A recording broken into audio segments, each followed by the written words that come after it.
There you go.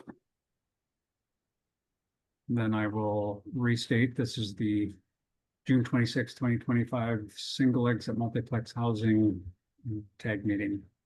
So I'd like to take a roll call and then any introductions from the public that would like to introduce themselves. So if you can do the roll call. And we're looking a little light at the moment, but we'll run through it. Roger Haringa, I'm here. Dan Young, Here. John Hall. He let us know yesterday he wouldn't be able to make it. I am here. I can be here for 45 minutes. So Gotcha. Joe Mayo. Not seeing in the list here today. Andy Lorenz. I'm here, sir. Thank you. David Kinley. Here. Thank you. Jeremy Moore. Not seeing in the attendees list today. Jonathan Goldsmith. Also not seeing in the attendees list. Robert Baglio. Not seeing in the attendees list. Michael Wright. Not seeing online here. Jesse Bank. Not seeing in the attendees list. Shweta Sinha. Not seeing in the attendees list. Mike Messer. Here, sir. Thank you. David Lynham. Not seeing in the attendees list. Dave Kokot. Present. Thank you. Rich Geiske. Not seeing online. Spencer Gardner. I'm not seeing online. Derek Weigel. I'm not seeing online. Richard Williams. here. Thank you. And John Sue. Here. And with that one, I gotta copy some stuff over here.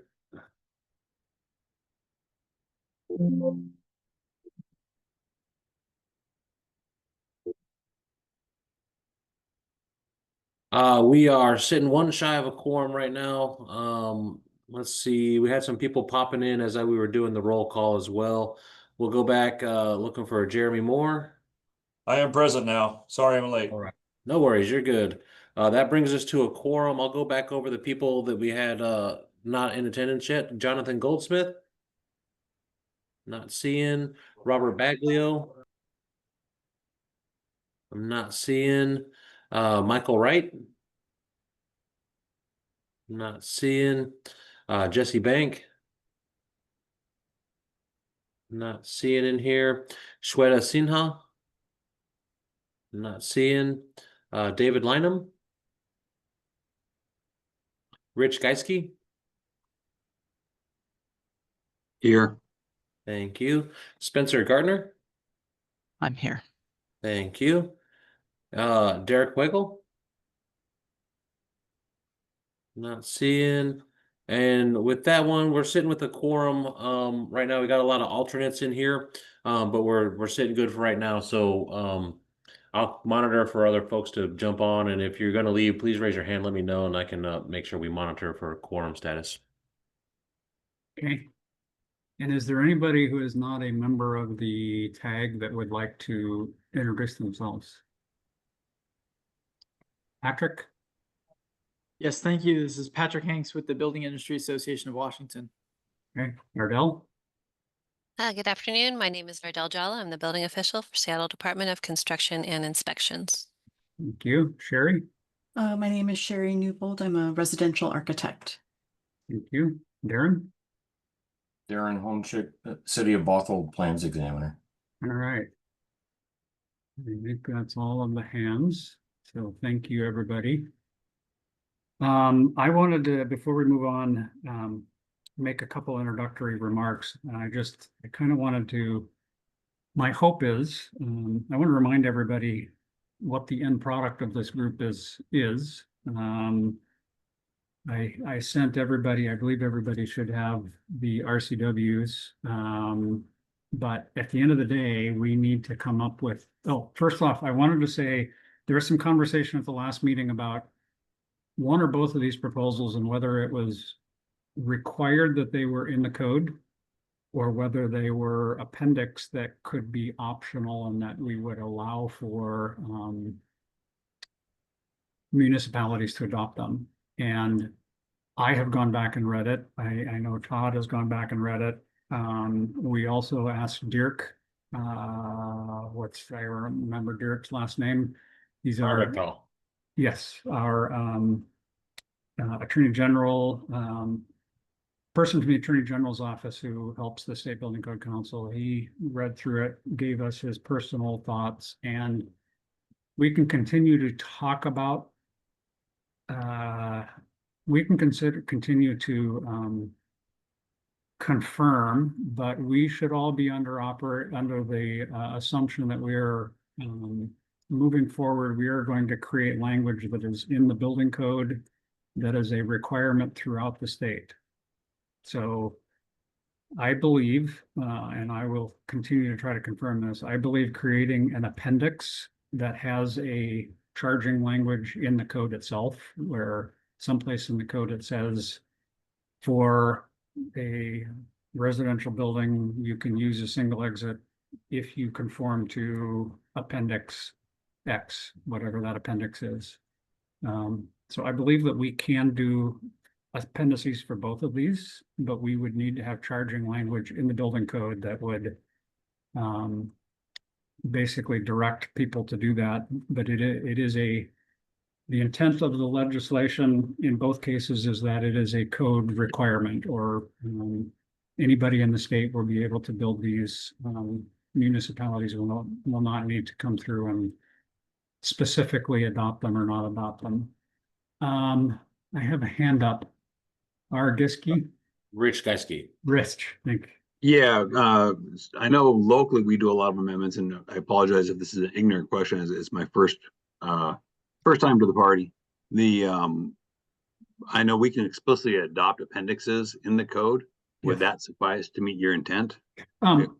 So first off, there are no stupid questions. I know when I first started jumping into the State Building Code Council, I had a whole lot of questions that I had to ask to get myself familiar. Second of all, we are speaking in general terms. There are appendices in the code.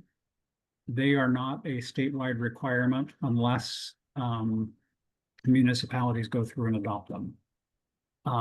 In this case, we have been directed to put language in the code that allows both the multiplex housing and the single exit. It is our choice to do it as an appendix, and I think that there's a lot, I think most of us agree that that is the simplest way to do it.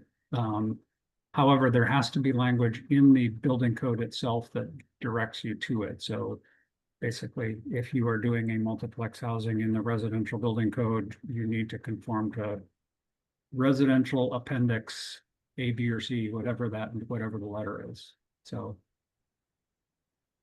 okay. Thank you.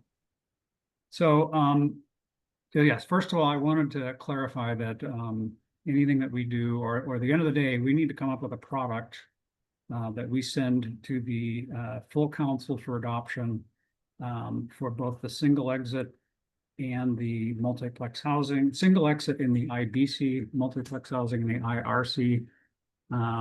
There are some requirements in the RCWs. I won't go through all of them, but 6 stories above grade plane for the single exit. So there are some things in the RCWs that we have to adopt. I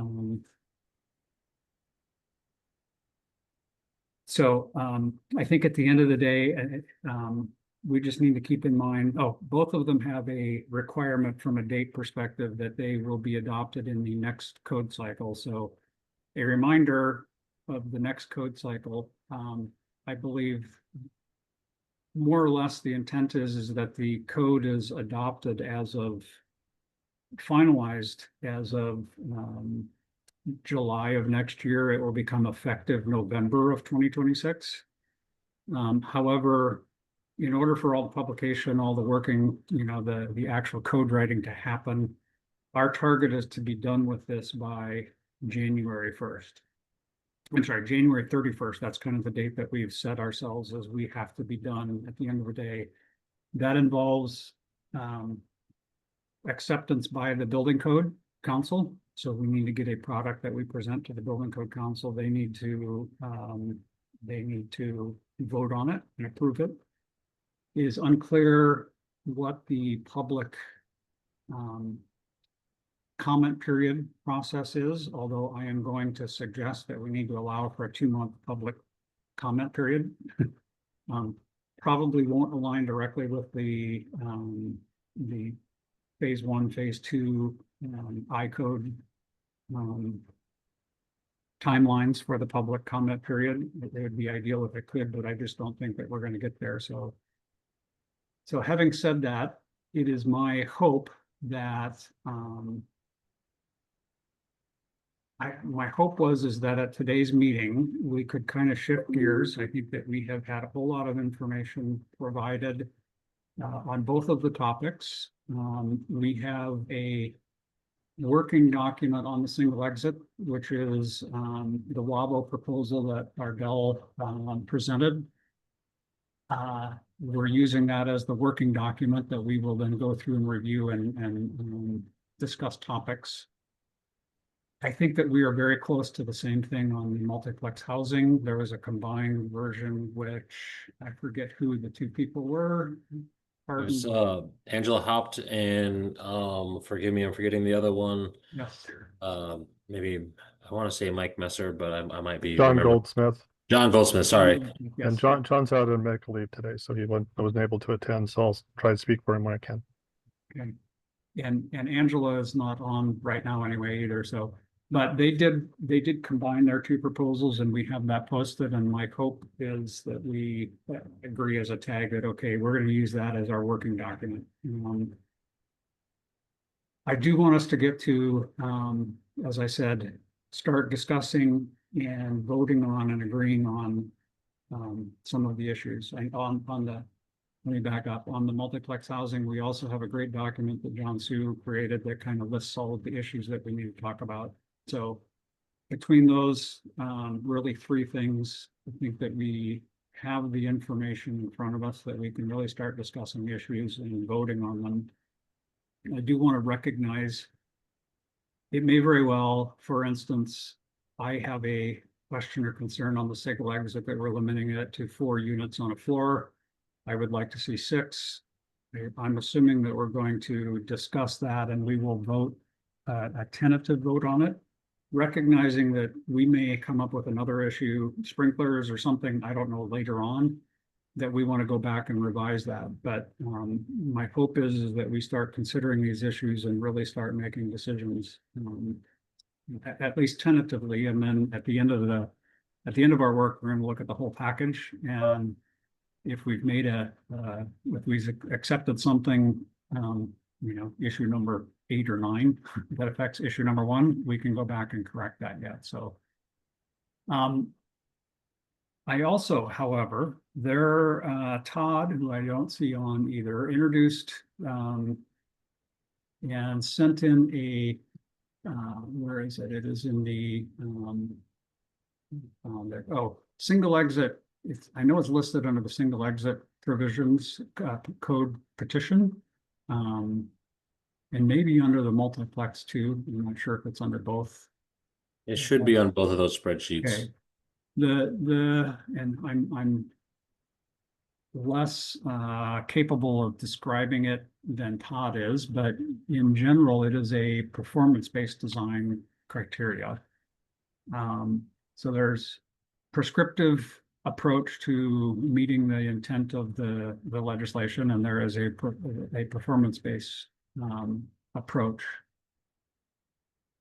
Todd has continued to talk about, and I agree that there is, for both of these issues, there is, I don't like calling them risk categories, but basically varying levels of risk and safety between the IBC and the IRC. And both of these, the single exit and multiplex housing, are kind of falling in between those. And one approach for us could be to just look at all of the issues and say, well, we think we should do a certain type of sprinkler. And I know there's been conversation about various sprinkler types. I'm not up to speed on them, so I will rely on other people. But the other approach would be to really look at a performance-based approach and lay that out as a framework for us to then go through. There is some advantage to the performance-based approach for us laying out a framework for us to, this tag technically to agree that this is a framework for our decisions rather than it becoming just our decisions of, depending on who is at the meeting on that day, this is what we end up, the recommendation. So I'm going to ask you all to kind of sit and stew with that as we go through the agenda items 2 and 3. And then I would like to have a conversation about, do we dig into the proposals, or do we put some effort into really defining and taking that middle, the performance-based document that Todd suggested, and we spend some time coming up with a framework that we agree with that tries to identify those risk levels. So that's my introduction. Food for thought. I think I would like to go on and move to agenda item number 2. And I'd ask for a motion to approve the agenda and a second, and then we can have conversations if anybody has comments. This Andy Lorenz motion to approve the agenda is submitted. Thanks, Andy. Dave, Mike Masters, second. Thanks, Dave. Any discussion? Okay, if not, all those in favor say aye. Aye. Aye. Aye. Any opposed? All right, agenda is approved. We have, there were 3 minutes for 3 of the meetings that were published. And so, Dustin, if you can show those and page through them so we have a record. I'm hopeful that anybody has gone through, and if they've got questions or concerns about those, that you can flag them, but we will scroll through them so that there is a visual record and recording. And then I will ask for a motion to approve. I'm fine if we want to do them individually or do them all as a group. So Dustin, if you can share that.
John, your hand is up. Go ahead. Yes, one potential correction, not sure if it is, on the April 7th minutes. The very last item 7, or not very last, but item 7. Don't know if that should be Marcus. I don't know if he goes by Mark rather than Mark Johnson. I believe that's Marcus Johnson. I agree, and I think Dustin is with a C.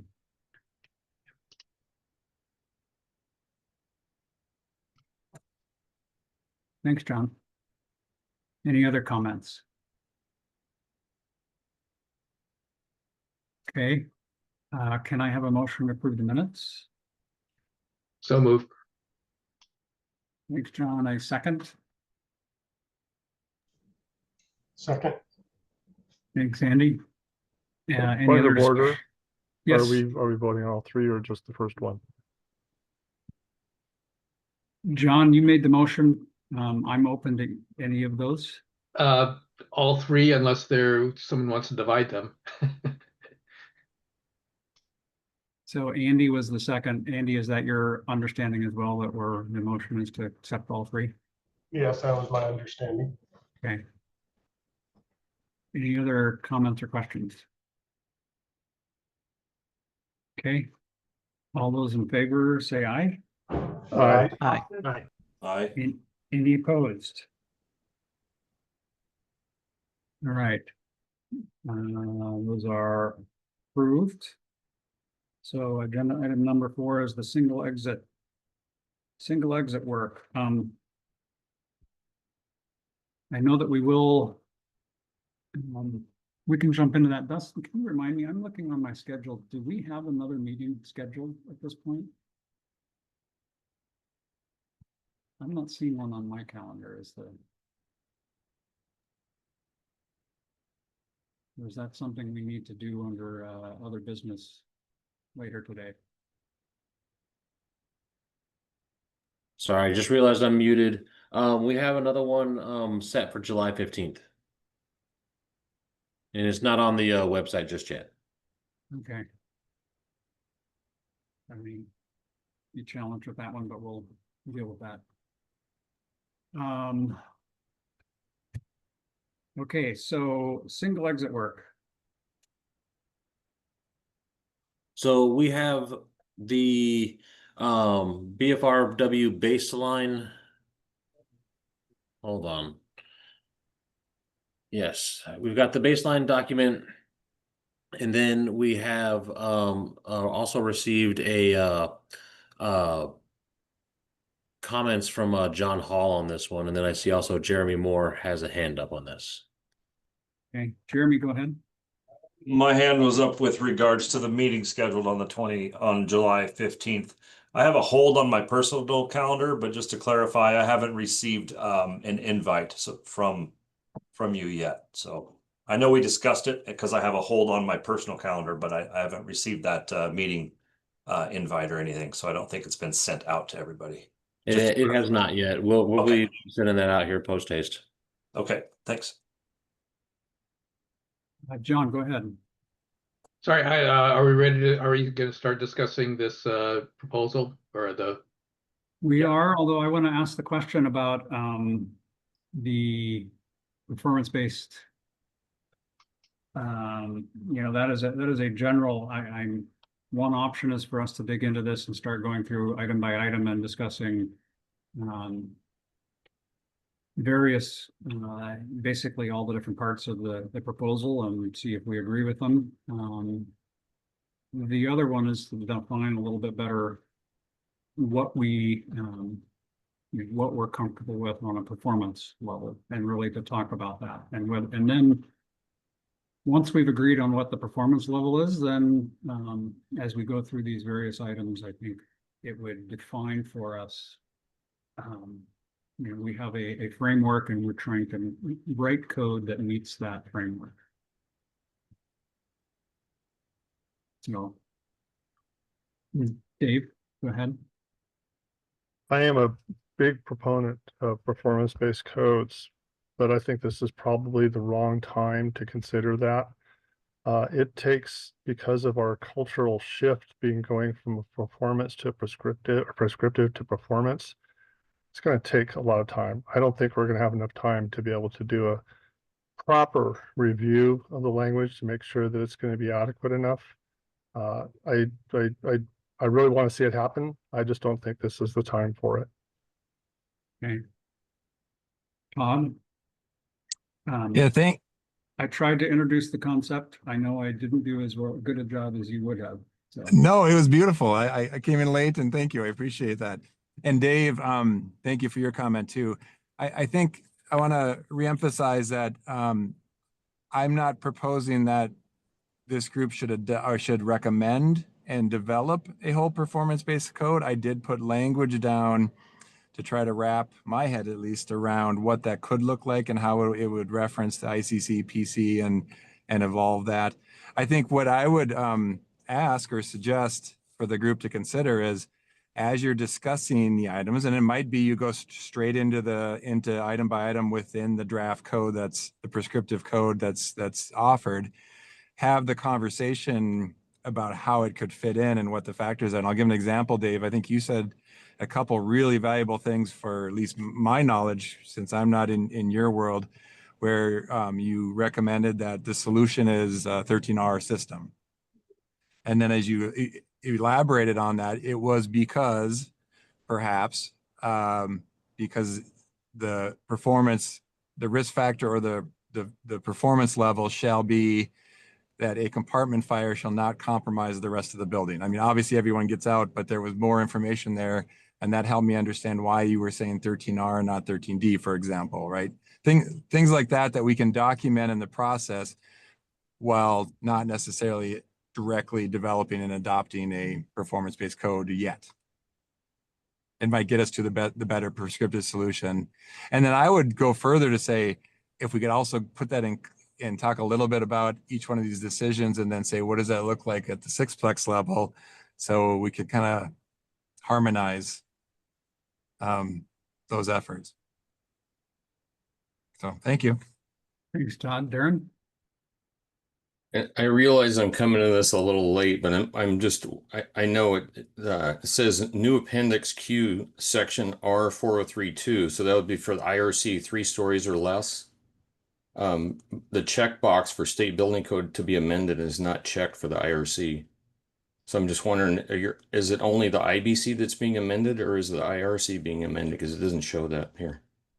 This one's only for the IRC, or sorry, for the IBC, for single exit topics. If we do identify some correlation issues that need to go into the IRC, that is maybe part of the discussion points that we will try to tackle. Yeah, but I want to be clear, Darren, the single exit is IBC language. That's per the RCW, and the multiplex housing is IRC per the RCW. Yeah. And then we need to correlate. And I also would suggest that maybe the fire code there may be something we need to address in the fire code too. I'm not sure. Okay, so just my question is that section new appendix Q, it references the IRC. Shouldn't there be some disclaimer as to what this is, because it looks like it's all part of the same document. That's fine. If I can jump in here, that's Yeah. part of just part of the standard form. Okay. It's as an example. Sorry about that. Okay. Yeah. No problem. Thanks. John, your hand was up, and thank you for answering. Yeah, I do want to talk about a little bit about as we're going through these, we're going to have to justify each of those sections. And I think that will get us somewhat to what Todd is asking for. We'll have to say, why do we think this is the right answer? And part of that, hopefully, will be kind of defining, or at least stating, what we think the acceptable performance is going to be. What are we aiming for? And so that's what I would hope we do through this process. But just from this, and reason I raised my hand earlier was because to point out that the working group that put this together, their understanding was that this was going to be an optional appendix. And so there are a lot of things that are not in there that I think we are going to have to consider if we're going to make this mandatory across the state. And in particular, it's all about the fire department capability. If you look at the proposal, there's an introductory section that was worked out with the fire marshals on kind of discussing the capabilities of the fire department and what they needed to consider before adopting this. If this becomes statewide mandatory, then I think that very much changes what we're looking at for those requirements. Okay, well, John, I would suggest to you, I'm not sure what else we can do.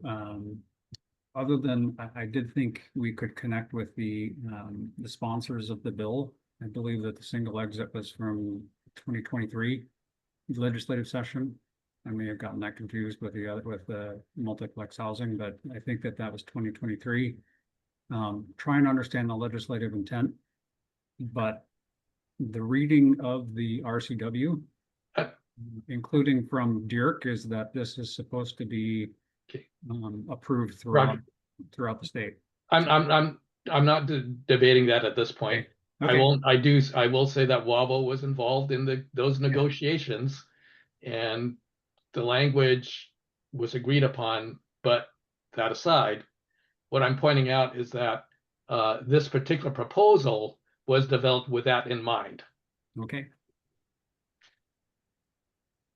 Ardell.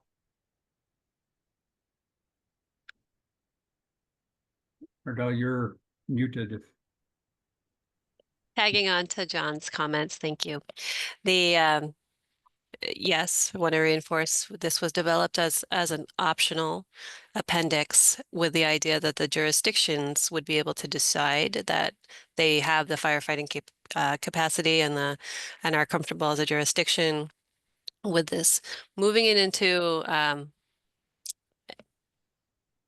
the body of the code as mandatory provisions, I would, just as my personal opinion, I haven't talked to Wabo about this, I would throttle this back quite a bit and maybe look more at E2424, which was which I believe that the fire marshals may have submitted for consideration as a 4-story single exit using the NFPA guidelines. That's also been reviewed at national. So I'm just going to throw that out there as a pin. I know you've already decided to use the appendix as the starting point for discussion. Second, I just wanted to kind of reflect back on Todd's comments that were around using the performance criteria in his proposal. And I'm happy to, as we talk through these, to reflect back on those things. Todd, many of those things are already intrinsic to the provisions that are in this Appendix Q as drafted by WABO. Primarily the protection from untenable conditions. So that to me, if I'm looking through your section around egress in your proposal, and this is the 24 MPH 006 proposal, means of egress is to protect people during egress and rescue operations. There's statements here around enabling the occupants to exit the building, facility, or premises and reach a safe place. I think if we go through all of the provisions of the single exit as drafted by WABO, they do fall under each of these sections, and where they haven't been specifically addressed, we've relied back on the main body of the code and the egress provisions to provide that the maintenance of the clear path, the maintenance of illumination, so if you want us to highlight those sections, or if you want me to specifically speak to them as we go through each section, I'm happy to do that. Mike? Hey, thank you, Roger. I just wanted to bring up something. So very fortunate, was just at NFPA last week in Las Vegas and had the opportunity to sit into Dr. Jose Terrero's presentation on the Grenfell Tower travesty that came out of the EU UK. And I know when we talk about performance-based design, which has just recently been brought up, that was what the EU uses for codes. They have performance-based requirements.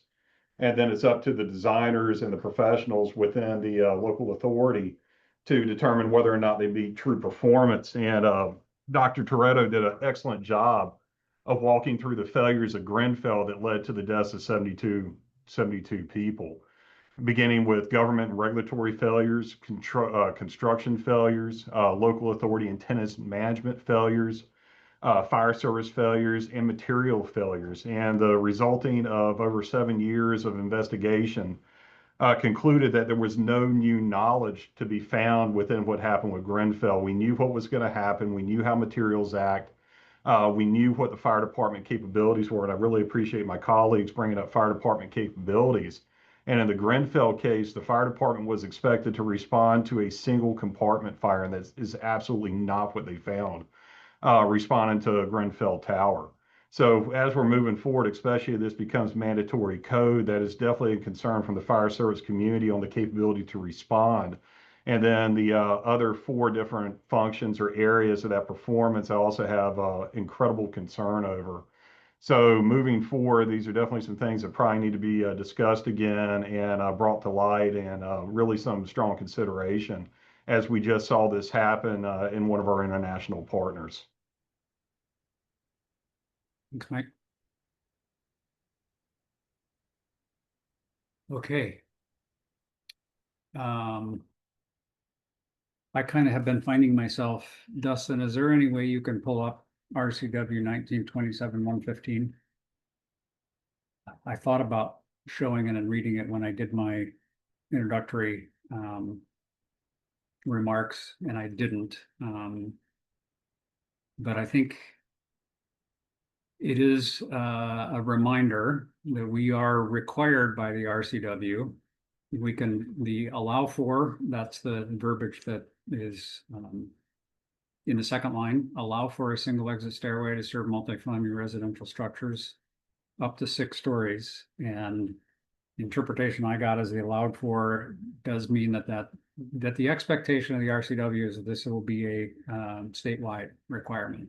So I can continue to try to dig and see if that is incorrect, but I'm about 90% sure that that was the intent of the legislation. And I think we need to proceed down that path. If anybody else, I certainly will try to get in touch with the sponsors of the bill and have that conversation. And if anybody else has more information about it, I think we can continue to bring that to the table. But I'm relatively sure that the intent at this point is that it is a statewide requirement. So I do want to go back now to the next sentence, that we must consider adequate and available water supply, the presence of response time of a professional fire department, and any other provisions necessary to ensure public health, safety, and general welfare, which the last part of that is pretty broad. The first parts are pretty specific of things that we need to consider. So I understand that the proposal that in front of us was as an appendix that was optional. So I'm thinking that we are going to have to put some information in this document that talks about the response time of professional fire department and water supply, along with other things. So any other general comments? I think between what Todd said and what Ardell said, I would like us to somehow document if we decide, I guess, document the backup for, or the reasons for our decision making.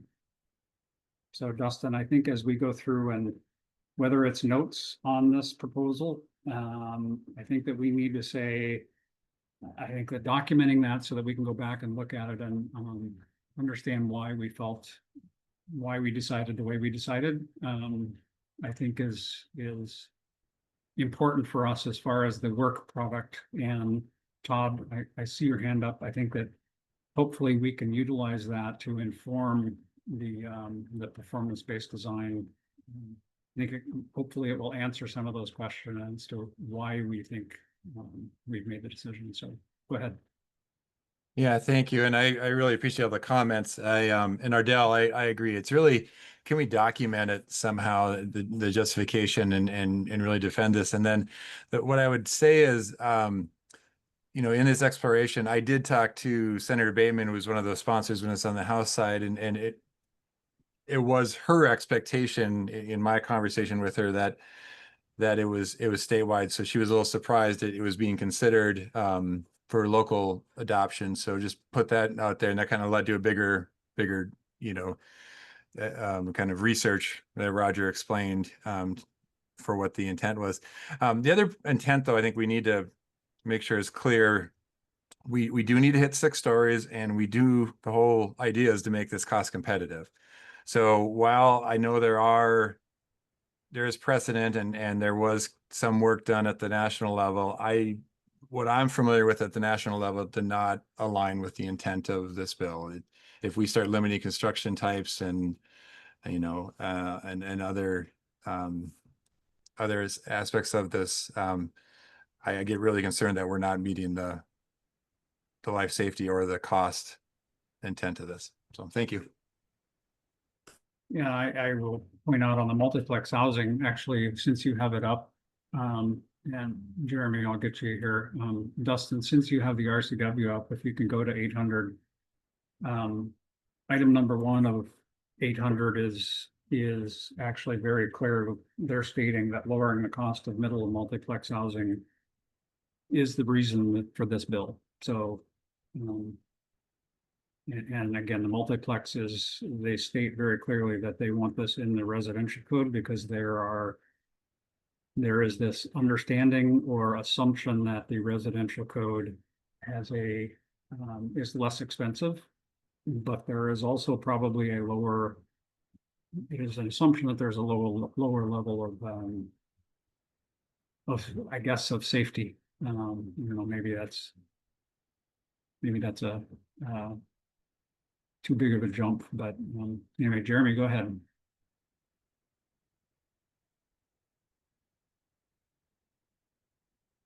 Sorry, I was still muted. I'm having a little bit of a hard time understanding how cost competitiveness got into the building code. I understand it might be the intent of the legislator and the lawmaker, and I understand it might be the intent of this RCW, but I'm having a hard time understanding where cost competitiveness, that phrase, that idea gets into the building code when it seems to be more of a subjective idea, and the building code is anything but, you know, subjective. So I just don't understand how that works, how we reconcile that when we're trying to deal with. I understand the intent of the one exit is that does cut costs, right? Having a single exit, that already does. Not having to dedicate that real estate or that square footage to more interior exit enclosures, things of that nature. So the very concept of this will do that, but I'm having a hard time understanding where cost competitiveness is actually in the IBC. Just a Todd, do you want to respond to that, or do you have another? No, I do want to respond. Thank you.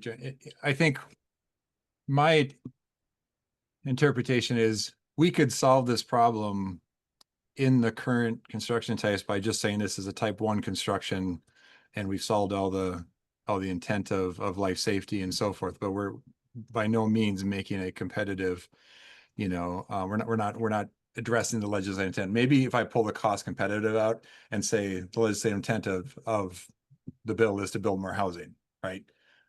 We're not going to do that if we just simply say, let's make everything type 1 non-combustible construction only. That would solve the technical problem. That doesn't solve the other intent of the code. And I'm not saying it's easy. This is a complex problem. So I don't know if we all know what the solution is yet. So thank you. Yeah, thanks, Todd. Darren? And I don't know if this enters into in this area, but basically 5A buildings is what these typically are. So that's only 4 stories. If you get one more story with stair pressure increase of a smoke control system, you're at 5. You can't go to 6 unless you're a different building type. So that enters into the cost of the building. And the stair pressure increase smoke control would help the firefighters because that smoke is what kills people mostly. So maybe that would ease their fears, but you can only go 5 stories max with wood construction with the pressurization. So just thought I'd throw that in there. John? I think just responding to Darren, the intent of this is to allow the 5 stories over a type 1 podium. So you go to 5510.2 or whatever that is these days, and you build your type 1 podium. You got 5 stories of type 5A on top of that, or type 3A, or whatever we end up with here. And then you can have your single exit still serve in that building. I think that's what we're after here by saying 6 stories. Okay, so one has to be concrete or steel. Okay, thanks. Todd? Yes, but that's in the context of our current understanding of the code. And I know this sounds aggressive, but that may not be the design problem. I mean, and that's why I'm asking for some discussion around performance-based code. I realize I'm asking, what does a 6-story construction type look like? I don't know that a 510.2 podium is the thing that gets us more housing. So if we were to take a performance-based approach like they do in other countries in Europe and Sweden and so forth, I stood on an 8-story stick frame building, and I'm, again, our ICC minds don't deal well with this, but when you really broke down what they were doing, they were able to justify, you know, in their context, how they got to 8 stories of wood frame building. I'm not suggesting we do that. I'm just saying let's talk about what the risk factors are and what that solution could look like. Spencer? Yeah, I guess I had a question based on what John said. Are we making are we imputing intent to the legislature around the 5 stories over 1 story of type 1? Because I'm pretty sure the RCW just says 6 stories. So I want to make sure we're not making a leap there that we haven't discussed and confirmed is really the intent. And maybe that was the intent behind it. I wasn't involved in the adoption. I just wanted to make sure I'm clear on that. John, do you want to answer? Yeah. Again, you know, being somewhat involved, at least part on the sidelines, advising folks and discussing this when the legislation was going through. Part of the discussion, certainly within WABO, was about what does that 6 stories mean, and we did discuss this with our lobbyist, and I'm pretty sure our lobbyist was talking with the legislators on that point. I don't think the intent was for us to start extending types of construction, beyond what the current code allows. But we can debate back and forth about that. But that's again, I don't think. Well, anyway, I think there would have been a lot stronger objections if it gone down that road. Okay. Jeremy.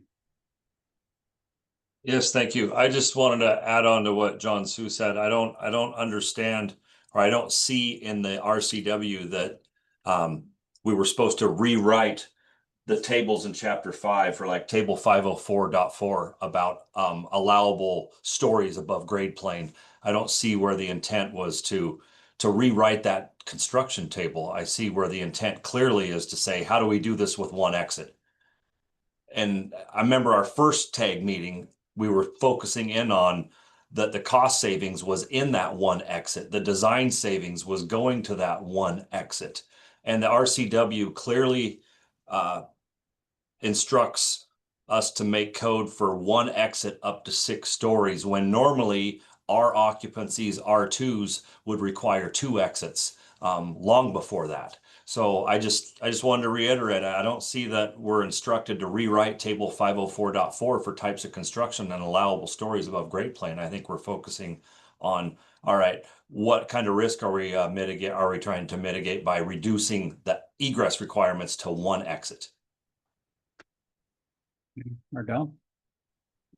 I just want to propose to the tag, maybe we can show the code provisions for a single exit in the table, and then start looking at a section at the appendix, kind of line by line, if that's, keeping all of these comments and thoughts in mind as we continue discussion. But the construction type is not part of this proposal, or a change to construction type is not part of this proposal. And I think, Todd, what I heard was that you just want us to keep this group to keep an open mind.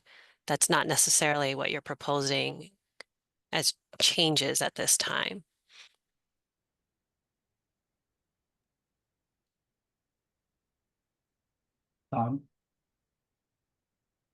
Yes, thank you, Ardell. I think that captures it, because my challenge here is we haven't defined what the problem is. And if we don't talk about that first and say, what is 6 stories. And yes, we all can jump right to 5 stories over one in a horizontal separation. That's easy.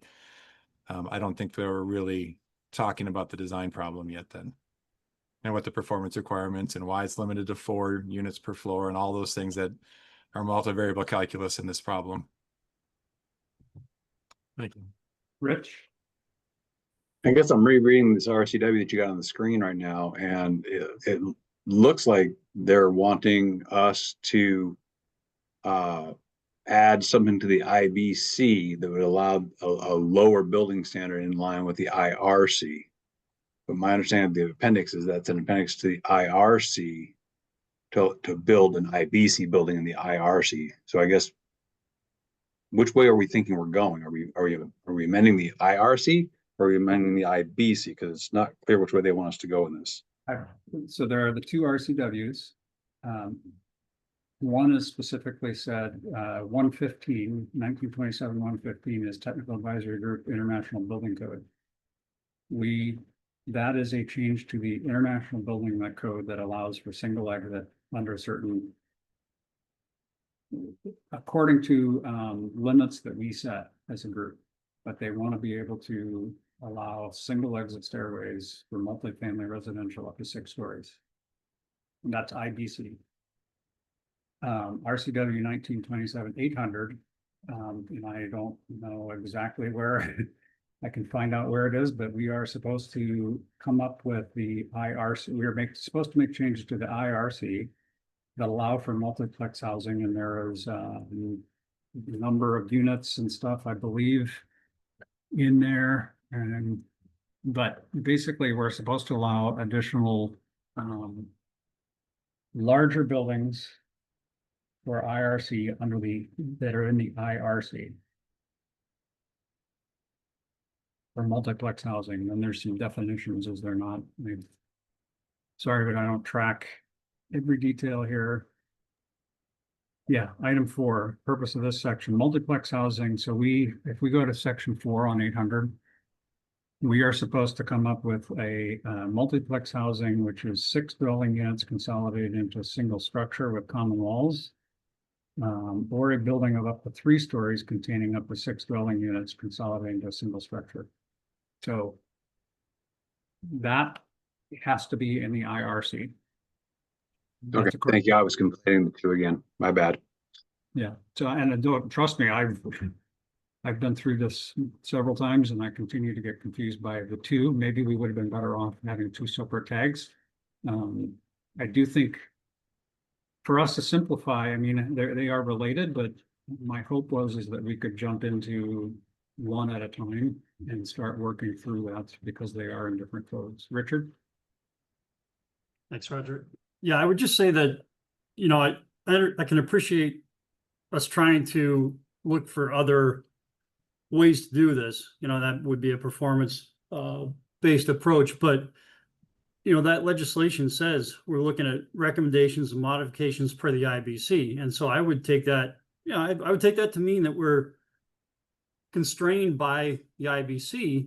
I mean, we can modify the IBC, obviously, we can make changes to it, but we're using the IBC to come up with a proposal here. And so, and I think that's what we've done. I mean, to do a performance method would be arguably could be a different method altogether. I'm not sure how it fits in with the mandate to do it under the IBC. I think we've done that here, and I think we're trying to comply with the construction types, the story allowances, and things like that, and trying to accommodate those and expand those to the point where we can, in this case, provide a single exit for an increased number of stories than we would otherwise allow.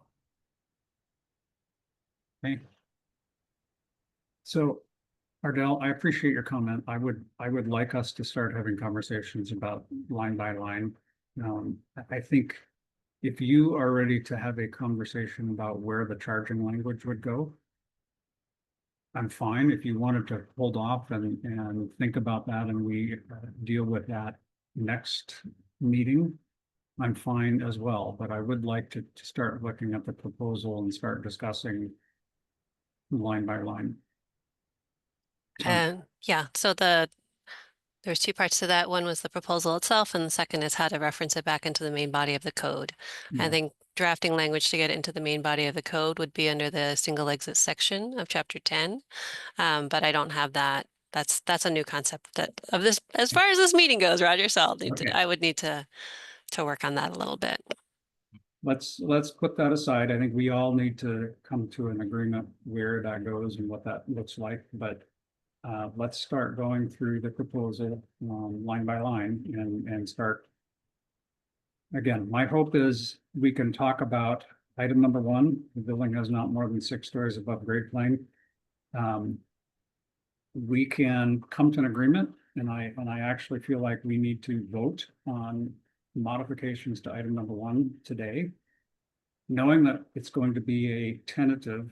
If we come back later, well, basically, we will have an opportunity to go back and take a final vote. So if there are things that we do on item number, I'm picking one out of thin air, item number 13, that comes back and says, well, then let's change item number one, we will be able to do that. But so with that, Ardell, I'm going to let you take the conversation about 6 stories, and I think we've already jumped into that, but let's Sure. Let's let's just start with the charging language of Q101. So I just have it as a hold then to redraft the preamble here to where the appendix is mandatory and where we have charging language. So we'll have to come back to this entire preamble with that in mind. Yep. But if you started as the presumption here, why we drafted it this way. So Q101.1, because it's an appendix, we are referencing back to chapter 10 that in addition to the means of egress requirements, because single exit is an egress requirement, the rest of the chapter 10 applies. And then going into the scoping, and this is again based on Seattle language, and we had it as not more than 5 stories of group R2s are permitted to be served by a single exit under these conditions. So we'll take the easy, I think. Group R2 apartment houses is scoped based on RCW's language around multifamily housing. So that's, I guess, one item there that could be voted on. The second would be item 1 in conjunction with this charging language. Not more than 5 stories are served by a single exit, and the building has not more than 6 stories above grade plane. We get this question a lot. The prototype buildings that we see in Seattle have a single exit that serves the upper 5 stories, and that main floor, that first floor, generally has another exit, right? You're at the level of exit discharge, you have the stairs coming down from the upper levels, and that main floor has its own independent exiting system. It can still connect to that single exit, but it's not serving it. And so that helps to isolate the number of stories that are exposed or relying on that single exit for egress. So that's one base item to discuss. So I'm going to take comments, but I will make an observation. So Ardell, that in my mind directly goes to a 5/1, right? The podium, and I think I don't know that we want to necessarily limit this to 5/1. No. There are other construction types that we can consider. So I guess as we start talking about these, let's think about the standard solution that everybody's going to come to, which is the 5/1. And can I say it's not a 5/1? It's not really tied to the 5/1 though. So if we go back to what does the base code allow, right? So the base code allows a single exit for a 3-story. And so bumping it up to just serving 5 stories. So it's trying to limit how many stories are served by a single exit. And that's really the limit. So how far above 3 stories, which is what's allowed in the base code, do you want to jump as served by this single exit? And that's a question to the tag.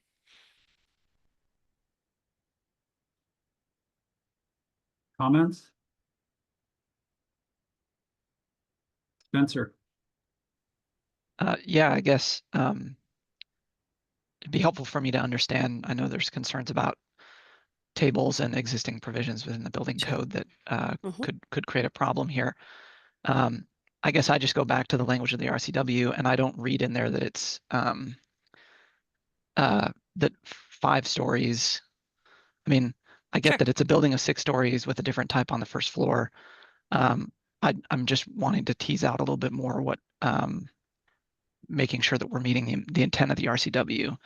And I guess for me, it would be helpful to understand what the implications are if we were to investigate 6 floors, all residential, all with a single stair. Not because I think that's necessarily the right way to go, but just helping me to understand a little bit more what additional implications does that have throughout the code. Do you want me to take that one? Yes. That's a great question, Spencer. Offhand, it doesn't create any code impacts beyond how many people are using the stair, in my opinion. So you'll still get all the requirements out of the code for EEROs, for exit identification and the rest of these sections.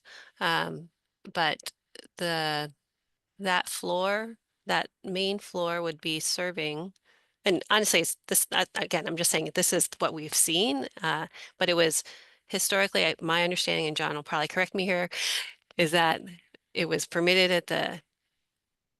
in the table at 3 stories, and so it was how many stories are you willing to serve with that, and going 2 additional versus 3 additional was the sort of in between point, or the break that was given historically. And this group could strike that, but you would then just have, instead of 5 stories being served by a single exit, you'd have 6 stories. John, go ahead. Yeah, don't have any corrections. I just want to add that part of that calculus is also not just the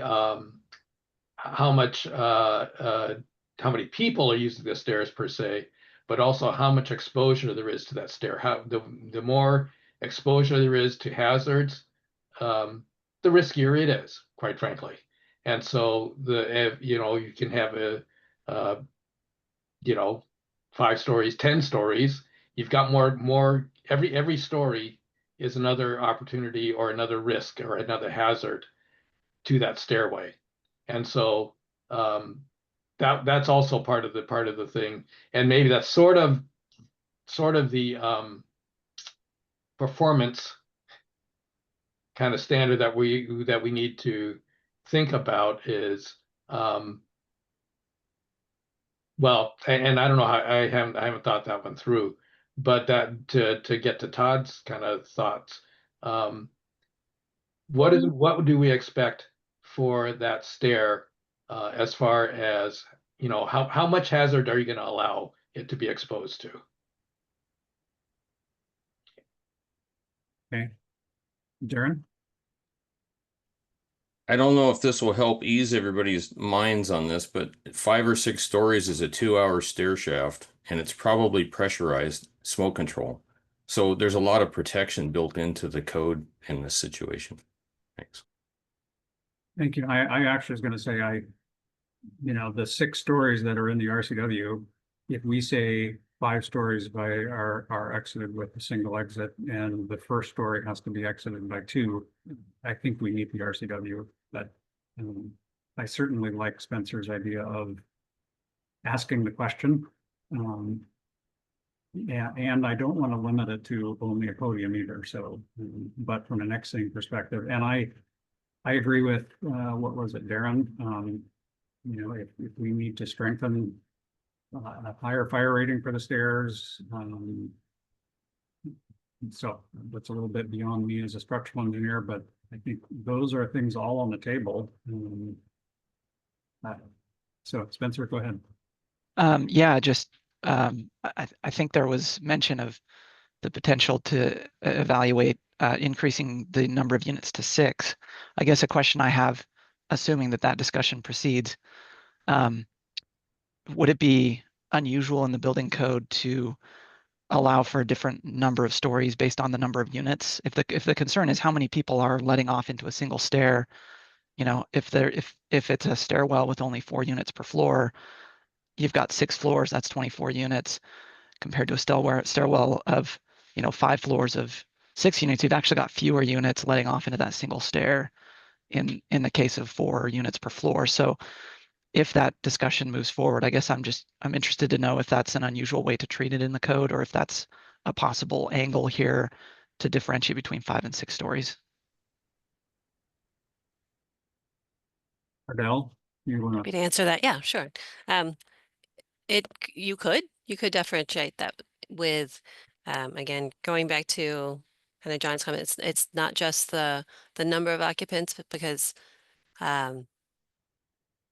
that's just a 200 square foot per occupant area calc to the gross square footage of each floor plate, but it's the number of units, and each unit creates its own separate hazard, right? From its, you know, I'm not controlling what's happening in 19 other units in the building, or I'm not in control of what's happening in 23 other units or 29 other units. So that's a sort of what's the comfort level of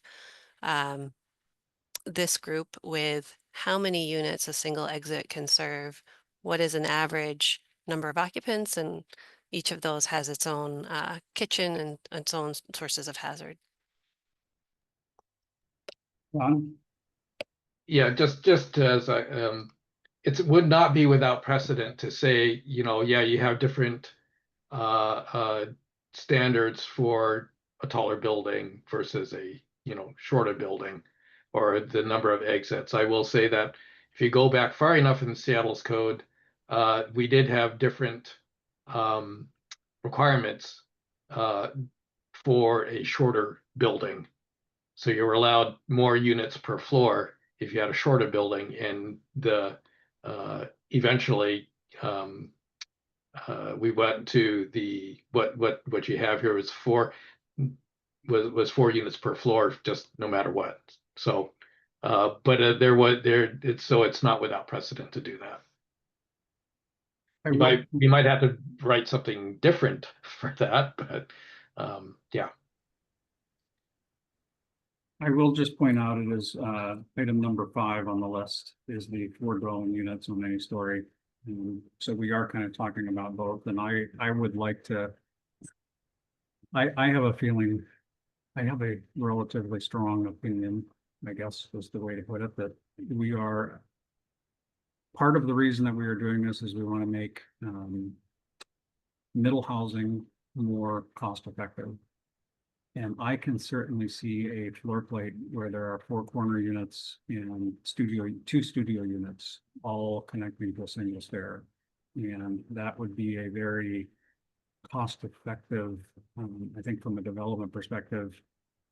Yes, you can have a rent per square foot, but when you have 6 units to rent rather than 4, I think your revenue side would be higher. So, I would like us to consider that. And if that is a combination of floor units per floor, assuming it's 4 floors, you can go 6 if you're up to 5 floors, but if you go 6, you can only have 4. I'm fine with that, but I think again as a tool to allow people to build more affordable housing, I would like us to consider the 6 stories, or 6 units. Sorry, Richard.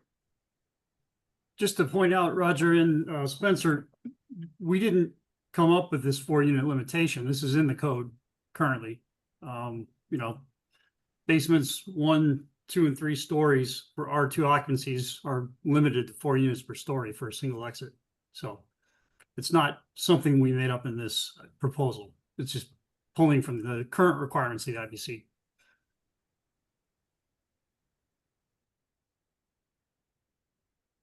Okay.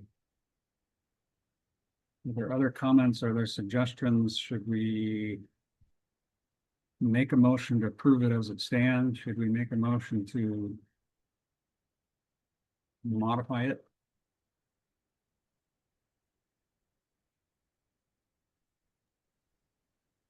Okay, for discussion purposes, then I'll make a motion to accept as is. Obviously, if someone wants to try to change it, we'd have to look at that language. Second. Richard, for a second. Okay. Discussion. I don't know that I get a vote as the chairman, unless it's tied, but I kind of like us as a group trying to expand it to 6 stories and group of R2 houses. Think about what we would have to do to get comfortable with that. That's my comment. Spencer? I would agree. I like the idea of expanding it. I understand that, you know, for different size buildings, you may need different standards. I guess I'd want to know, and Richard, I think it was you that mentioned that that's a pre-existing part of the code. What would be the implication if this is an appendix? Does that create a potential inconsistency in the code if we're allowing 6 units in some circumstances in an appendix where the main code does not permit that? Is that one of the concerns? And that's all. I guess that's my question.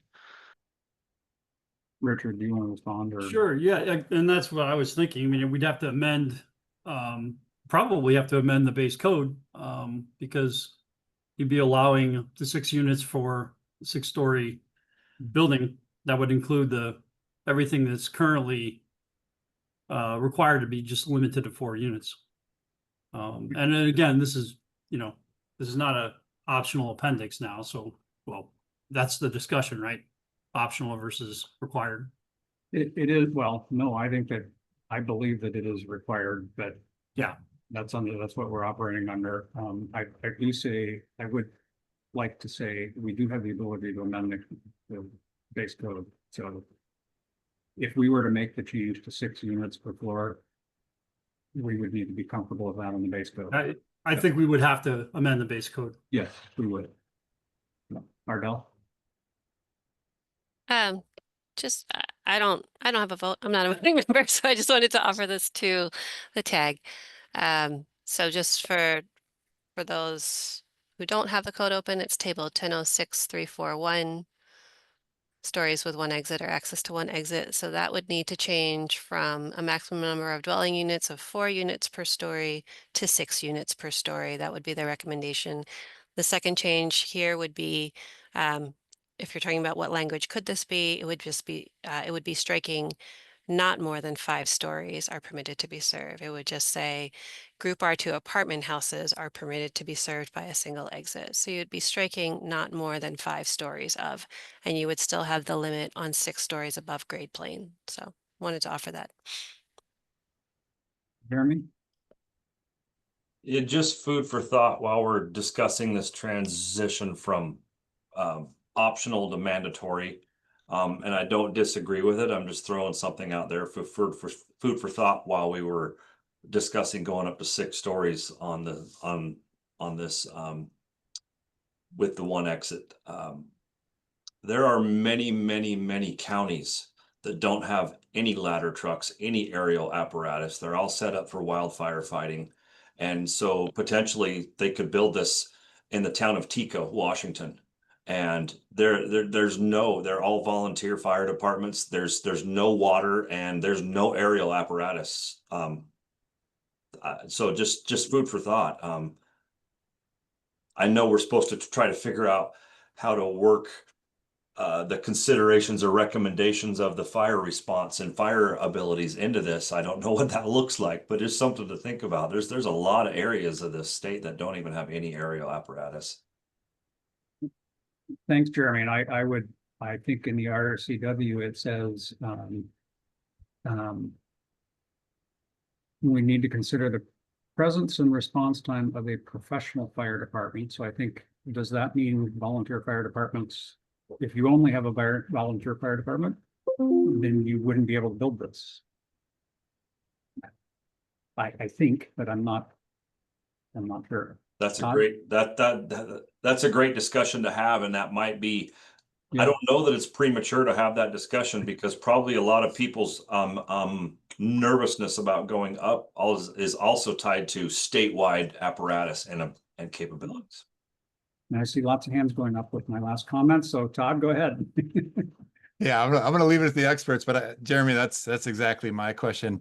And what I've been trying to wrap my head around is what other precedent in the code has this consideration. And what comes to mind is WUI, you know, that there's a service level that, you know, something is in the code, but then there's a local adoption, local overlay or something that says in these areas where there's service, right? There's always that piece, but it might still be in the building code. It's just, you can't apply it everywhere. So I'm curious what people think. Thanks. Mike? Thanks, Roger. So first off, coming from the fire service community, I do want this group to know that I am for the 6-story, I am for the single stair, and I certainly see the need for it on our state. So I am certainly not an opponent in any means. But you're exactly right. Your comment in the fire service's ability to respond to these and where they go is really key. When we developed this with WABO, the assumption was truly that it was an optional appendices to where water supply, fire department response, aerial apparatus, WSRB rating, community risk assessment in general is a focus. But now that it's mandatory, the assumption then means that statewide we have water supply, we have professional fire departments, we have adequate response. So I don't, without getting in and codifying something that says what a professional response looks like, it's a little difficult for this to become mandatory. And I think that's the Pandora's box that you just opened up.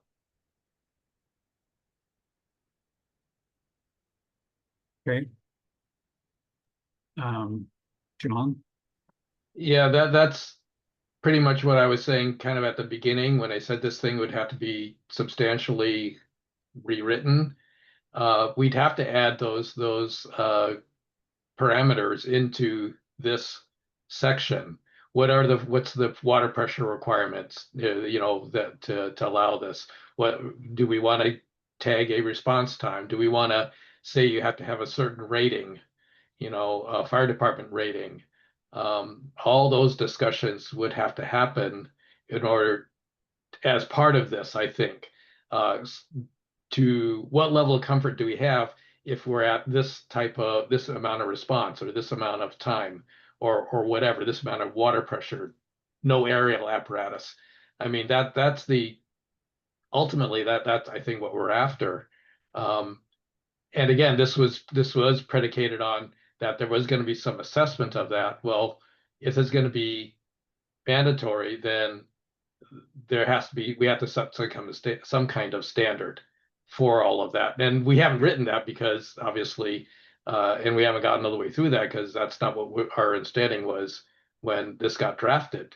So, and it was certainly, you know, in Seattle, we meet most of all those things. So, you know, that never was a consideration for us, but, yeah, you know, if we can say that we go through this what's there and then say, okay, what do we need in order for this to be okay or viable or whatever you want to say, what are the fire department capabilities that kind of go along with it? We could approach it that way as well. Or just say, okay, we're gonna, you know, step back and try to figure out the fire department stuff first and then figure out what can we do with this single exit piece. I mean, there are two ways we could approach it that way. And John, I just will make a comment, and I'm recognizing I'm a structural engineer trying to talk about fire and exiting, but if we were, yes, there is smoke evacuation on the single exit, and it is a 2-hour wall around the exit. Is that okay? I mean, those are the things that I think. Is that okay if there is I don't know, again. And then what are the requirements for the fire department built around that? That's kind of the approach I would take. And John, you want to go ahead and respond to that? And then yeah, I think it comes down to, Roger, a little bit again what Todd was getting at before. What's acceptable performance? Mm-hmm. And if I may tell a story? A couple Sure. minutes. Okay, so a couple weeks ago, on the late news, there was an item on the TV news, one of the stations, carried an item of a fire in, I forget, it might have been in Seattle. Looked like, and they had pictures of it, looked like to me like a 4-pack. So two units upstairs, 2 units downstairs, an open stair. The story is essentially that the fire happened on one of the lower units. They opened into the stair, so the unit door opened into the stair. The folks upstairs were unable to escape, but the fire department was able to rescue them. So nobody died, no injuries, whatever. And my question is that acceptable performance? Or are we after that everyone should be able to self-evacuate, without exposure to the products of combustion, right? That's part of, I think, getting at a little bit what that performance standard. And I guess I'll leave it at that. That we do need to decide what performance standard we're looking for here. And Roger does 2 hour and pressurization. Is that enough? That's a tough question. I don't think it's been terribly well tested, and thank goodness it hasn't been. Okay, Spencer. Yeah, I guess, I mean, first of all, I think I would personally be very supportive of considerations for fire capabilities. It seems to me that the obvious target for these are larger cities.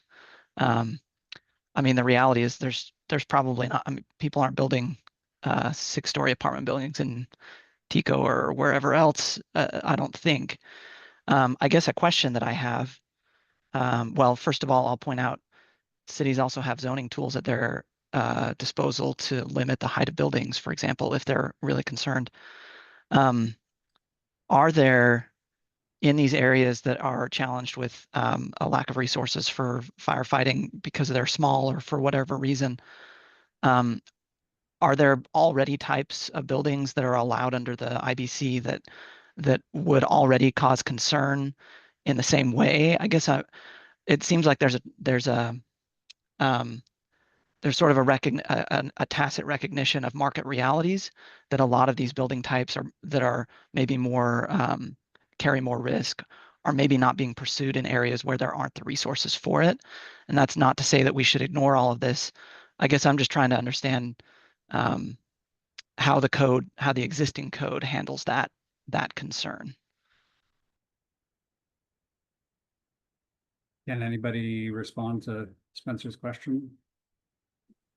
I have a similar line of thinking here. Okay. So I would caution and I would hope that the proposal doesn't try to use the building code for state preemption of things that should be more appropriate at the local level. I don't think that's the intent of the code. I think the intent of the statute. I think it's important that we put in the building code, the requirements of 6 stories, so forth, but it doesn't mean, the way our building codes obviously work is that a local jurisdiction can make them more restrictive. Can't make them less restrictive, right? Only the legislature can say thou shall not make it more restrictive, right? The building code council doesn't have the authority to do that.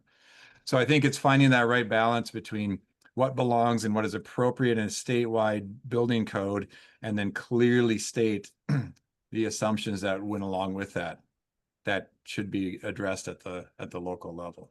And I think we do that in the WUI code, and I'm trying to think where else in the code we already do that. And I think to Spencer's point, that's also done with the development codes. So there could be a zoning overlay mechanism here, or it could simply be another local vehicle that sits appropriately next to the building code. Thanks. I think from a regulatory perspective, you could overlay those, but we need to have a building code that under certain conditions can be functional. So, John? I'd really rather not have to rely on zoning codes for safety issues. I don't think that's appropriate. They are separate, and I have been involved in too many code changes that were driven by zoning requirements rather than building safety requirements. Okay, Dave? Yeah, I know the discussion's been going on here for a while. I just wanted to add another little thought to this because we are talking about acceptable performance. But I do believe that the language within the RCW says we also have to consider acceptable loss. And that's something that we have to deal with on a regular basis. And that's a frustration that I have, is that the interpretation is that this has to be used everywhere in the state, because it just is not capable of doing that. And if we were to take this preamble and put it into the body of the model code, if we were to adopt it as a required code, I'm just not sure that's going to bring us to where we want to be able to do that, because it is going to kind of put things in the direction of the cities. But the legislator is going to say, no, you can't do that. You have to have them be able to do this in all these locations. And if a jurisdiction says we don't want to, we're not capable, we don't want to allow this, but we're basically putting them in a corner. So what is the acceptable loss?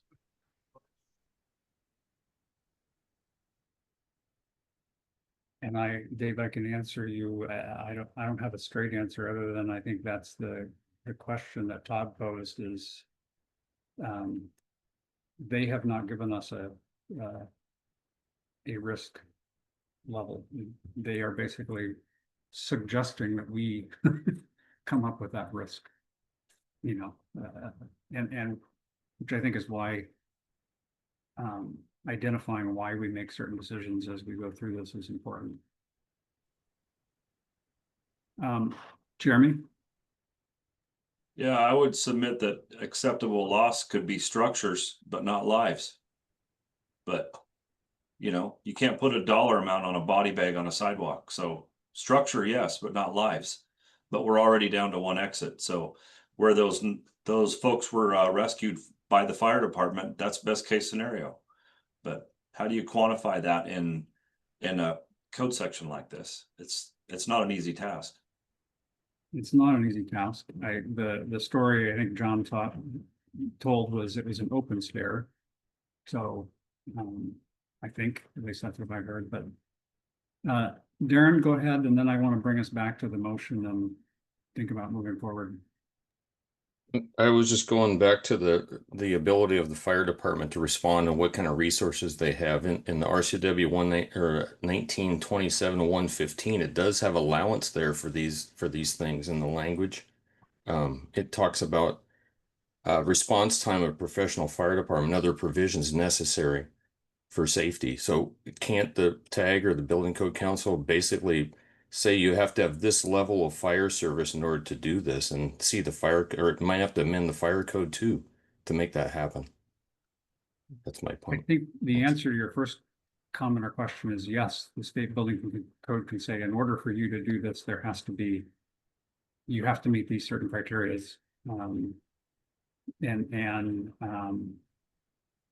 Forget the second part. So, John?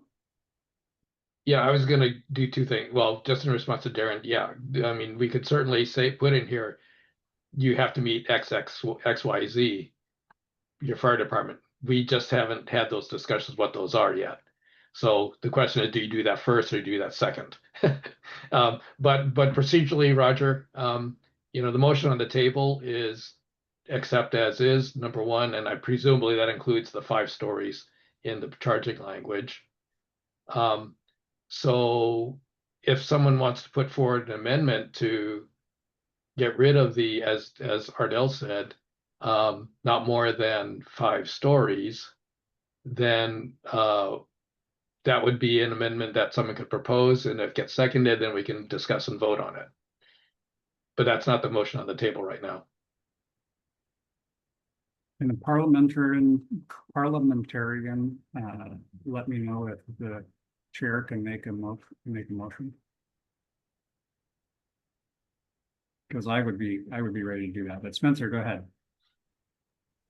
Well, maybe I can make it for you, because I think before we talk about 5 versus 6 stories, I think we should talk about the 4 units versus 6 units. So I guess I'll make a motion that we that we allow 6 units on a, or sorry, 6 dwelling units on any story instead of 4. I think there's some nuance we can explore there, but for purposes of discussion, I guess that's my motion.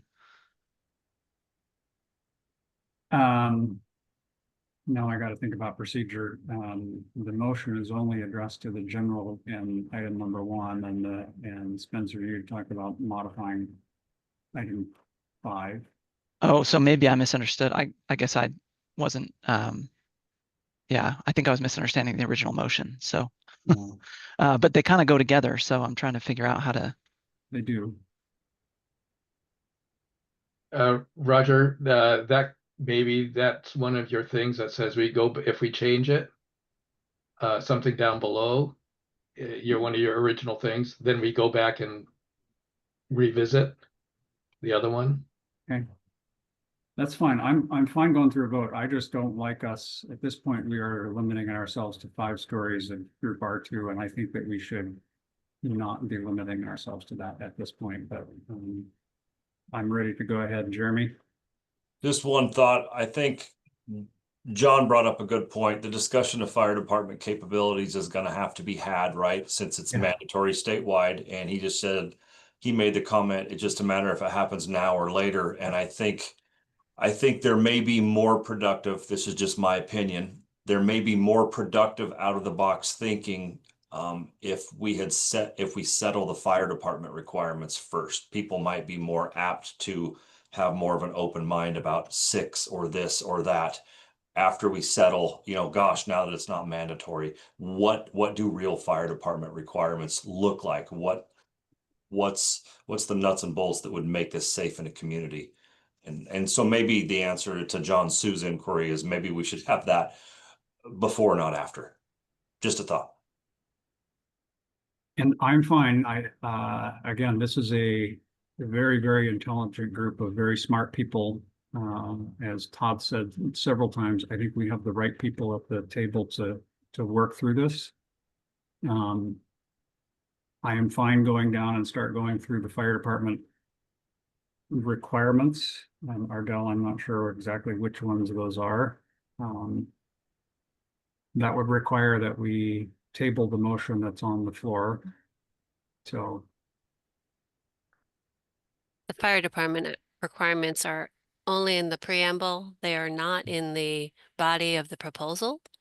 I would defer to my firefighter colleagues and, on the call to take us through the fire code on where the provisions that are in the preamble might sit in the fire code. Like, for example, fire flow is in the fire code, and is that something that could be, could you write some sort of general statement in the building code that says, subject to approval by the fire marshal, a single exit can be I like that. used for Appendix Q, and then the fire code has some guidance or provisions, fire marshal's given the guidance of, and I'm just literally have no idea how to approach this, but that could be one way. And it kicks it over to the fire code for meet X, Y, and Z out of the fire code. And it's just straight in the fire code changes then. straight in the fire code changes if you're doing. Yeah, like if you want to do this, you have to comply with certain appendices in the fire code. Yeah. And I have always, I put in the very first document I sent to everybody, we may very well have to get into the fire code. So Spencer, your hand is up, but do you want Mike to respond, or I'm trying to be a little bit less formal. I'm always calling on people. Mike, why don't you go ahead? Cool deal. Appreciate that. So the fire flow discussion is fairly straightforward. Within the International Fire Code as adopted by the state, there is optional appendices that the cities can adopt, and it's Appendix B that very clearly covers water supply, and it's based on type of construction, whether or not fire sprinklers are installed, and then overall square footage. So most of the cities or localities already have that covered by adopting Appendix B of the fire code. Some cities, for example, I have one city that has decreased the sprinkler allowance. But long story short, water supply is taken care of at the local level with either the adoption of Appendix B or some sort of local ordinance. So at least that part of the RCW or the requirement from the legislature is already taken care of in code. What's going to be a much more open and broad conversation is the ability or expectation of the fire department, local authority to respond. And this is getting back into some of the Grenfell Tower issues that we talked about last week, 2 weeks ago with Dr. Toretto, is that the expectation for the performance-based design, the fire department's performance was to respond to a single compartment fire within that situation. So long story short, it's going to be a much more conversation or a much larger conversation to how this fits into that community risk and what that fire department expectation is. Okay, Spencer? Yeah, I just wanted to respond to the suggestion that maybe we table the motion that's currently at hand. It does seem like, at least in my opinion, it would be very helpful to address the questions about where this applies and the fire requirements before we start picking apart individual bits and pieces of this. It seems like we're more likely to get consensus if there's an understanding of what kind of fire capabilities are required. Okay, so there is, and again, I'm not a great parliamentarian. John, do we want to table your motion? I'll do better than that. If the will of the tag is to start talking about the fire department stuff first, I will withdraw the motion. Okay. Thank you. Second has to agree, but Okay, second, I forget who the second was. Agreed. Thank you. All right, so Ardell, you're suggesting that the single exit, there is not anything else.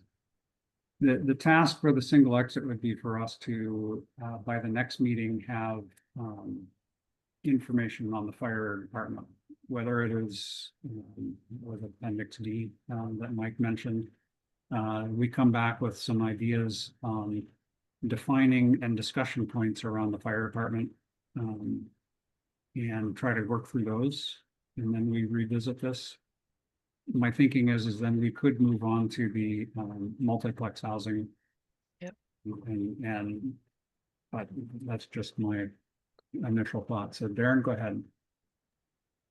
So just a question on number 7, it says the building shall be equipped with a 903-311, that's a 13 system. But I thought I read earlier that it's a 13 or 13R system. So my question is, which is it in this proposal, 13 or 13R?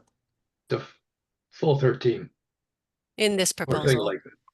Okay, thanks. And again, I think Darren, that may very well be a point of conversation.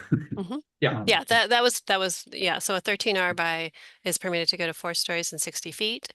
Above that, you would be into a 13 already. Out of the NFPA provisions and Chapter 9 provisions, but it was proposed as a full 13 as mitigation for the single exit. And it would not make sense to do a 13 for the first 4 levels and 13R for the, or vice versa. Again, I'll defer to the fire folks, but those are not intended to be combined in the same building. There's some exceptions to that, but. Kind of what I would assume. John, go ahead. I'll let Mike respond to that first. Mike, go ahead. No worries. Thanks, John. So Ardell already hit on it. Your 13 R systems, the residential systems, are 903.312, so the next chapter down. But they're designed for a maximum of 4 stories, and the water flow differences between your heads is quite significant between the 13R and full 13 system. The 13s are designed for your mid-rise, high-rise, light hazard and forward. So there is a lot of design difference and hydraulic difference within it on how you calculate it out. And it is incredibly difficult to blend the system. So it is a 13 system being the 6 stories. Okay. Thanks, Mike. John, you had another comment? Yes, it did. Dustin, can you scroll up to the introduction there? So I think one of the things, you know, but when we come back for the next meeting, if we're going to be talking about the fire department capability, this was written to be very general, so that each committee was, community would kind of make their decision based on these things. We weren't going to dictate what those requirements are. Now that this is mandatory, and we're talking about what standards the fire department has to meet, I don't, you know, I think we should consider several items. One is, should there be a requirement for a ladder truck? Number one, do we predicate the approval of this on having a ladder truck available? Number two, it is mentioned in there about the professional fire department. What does that mean? What is a professional fire department? Is there a rating, you know, from Washington's WSRB, right? The Washington Surveying Rating Bureau, that we want to a minimum rating that we want to require. Could be a third consideration. Water pressure, water availability, a certain water, that's fire flow, I guess. Same, is certainly a consideration. Again, do you say there's a minimum requirement there? Those are things I can think of off the top of my head. And at least, you know, if we're going to do something, I think we have to do at least those things. Say, okay, you got to have these requirements. Okay, and Mike, I'll get to you. I just would like somebody, and my hope is that somebody will volunteer to come up and make some suggestions that we can discuss, but I think identify all of the different the tasks that we, or items that we need to discuss and consider, and get a document similar to what John came up with for the multiplex housing. Here are the issues that we need to talk about. And if you want to, somebody would volunteer to put that together with their recommendations and why, that's the great starting point for the discussion. So Mike, go ahead. Yep, and really piggybacking off what John just said, but I'm going to talk a little bit about community risk assessment, what's involved, because it's what the discussion is moving into. When we look at a community risk assessment, what we actually provide to our communities, we're looking at three different aspects, and it's concentration, distribution, and then reliability. So concentration is simply what resources, so type of units, engine, ladder, medic, aid, whatever it may be, heavy rescue, tender, in a station, and how many people and how it's staffed. Distribution is very simply put where the stations are located around the risk or the peril within the community. And then reliability is obviously how do we respond, the response times, what concurrent call volume looks like, what the impact to the system is when a call comes in. So when we're talking about one of these occupancies, the single stair occupancy in particular, or getting down into Seattle where we get into the high-rise aspect, we may have a ladder there, but the question then becomes, is the ladder staffed? And how many personnel do we need to complete the critical task to mitigate the emergency? And critical tasks being everything from catching a hydrant to conducting primary search, secondary search, affecting rescue, whatever it may be. So when we get into the aspect of actually setting that performance standards for the fire department, it, you know, simply put, it goes back to concentration, reliability, and distribution. But there's a lot of different sub-elements that come into that and actually setting it, and it's not going to be the same. So that's almost something to where we have to have another conversation, or maybe even a sub-conversation with this group to bring those recommendations forward, because it is a much larger conversation if we're codifying it. Okay. Jeremy? So is there any way, based on what Mike just said, is there any way to make Ardell's suggestion reasonable enough to discuss about this is a required appendix, but it's subject to the approval of the fire code official of that jurisdiction or something like that? Because it sounds like we're trying to basically put fire department requirements into a provision when realistically each fire code official or fire marshal of each jurisdiction is going to have to individually assess that proposal. And the reason why I bring it up is what Mike just said. There might be jurisdictions that have a ladder truck, but it might be at the north station, and their south station doesn't have a ladder truck, and the proposed structure that meets this appendix is clear on the south end, which would make that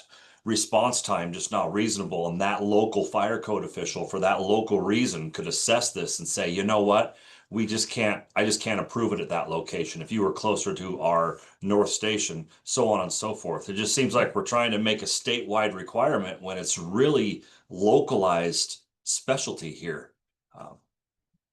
I don't know how to make it work for the whole state when we have to get into the fire stuff like this. Well, I would respond again. I'm pretty sure that we need to make it statewide. However, we can put limits on it. You can't do this unless you meet these certain criteria. I would be curious, I think Jeremy, if that decision is made and then 5 years after the building is built, the ladder truck is not replaced because it's never used, for whatever reason, the decision is made to not replace that ladder truck with another ladder truck. How does that, what do we do with that? I mean, that's where I think that there needs to be some reasonable discussions of what the requirements of the fire flow. I mean, we're even by the RCW, the presence and response time of a professional fire department and adequate and available water supply. We have to consider those, and if we have to put guardrails on it, we have to put guardrails on it. But just that putting it in a person's that a scenario you said, well, if you built it up in the north end because that's where we have a ladder truck, that whole criteria kind of, you never know when that ladder truck is still going to be there. So, Spencer, go ahead. Yeah, I think we're kind of back to the question I raised earlier, which is, are there building types currently allowed under the IBC that would raise the same concerns in the same areas? And I guess it would just be helpful for me to understand that if this is like introducing a new type of risk that's not contemplated elsewhere in the code, or if we can point to somewhere else where similar concerns have been addressed. John? I think my response to that, Spencer, is that it's baked into the code right now. So no, it's not specifically stated, but I think it's baked into the intent and understanding of where these things and how these things apply. Certainly that's, based on experience and things like that. So I don't think you'll find, I think it would be really difficult to say, to get to an exact provision that says, this is predicated on, this one thing, right? And I think that sounds like that's what you're asking for, and I don't think that's done. Again, I just think it's one of the things that, as some people would say, it's understood. Well, if it's okay for me to follow up on that, I guess, I mean, I'm just thinking like for communities that don't have a ladder truck, we don't prohibit them from building within the building code. We don't prohibit them from building like an 8-story building, do we? No, but they have more than one exit. That's the issue. They have more. If that first exit is compromised, there's another way out of the building. And in this situation, there won't be. Therein lies the rub. There are other ways out of those prescriptive buildings in the code. And with this legislative mandate, there won't be any other way out of the building. Right. So I guess, I mean, we've talked about what's the risk profile here, and that all makes sense. I guess I'm trying to understand if the concern is certain types of fire departments are not equipped to address or to serve certain types of buildings. I guess it's just helpful for me to know if this is like a totally novel thing in the code.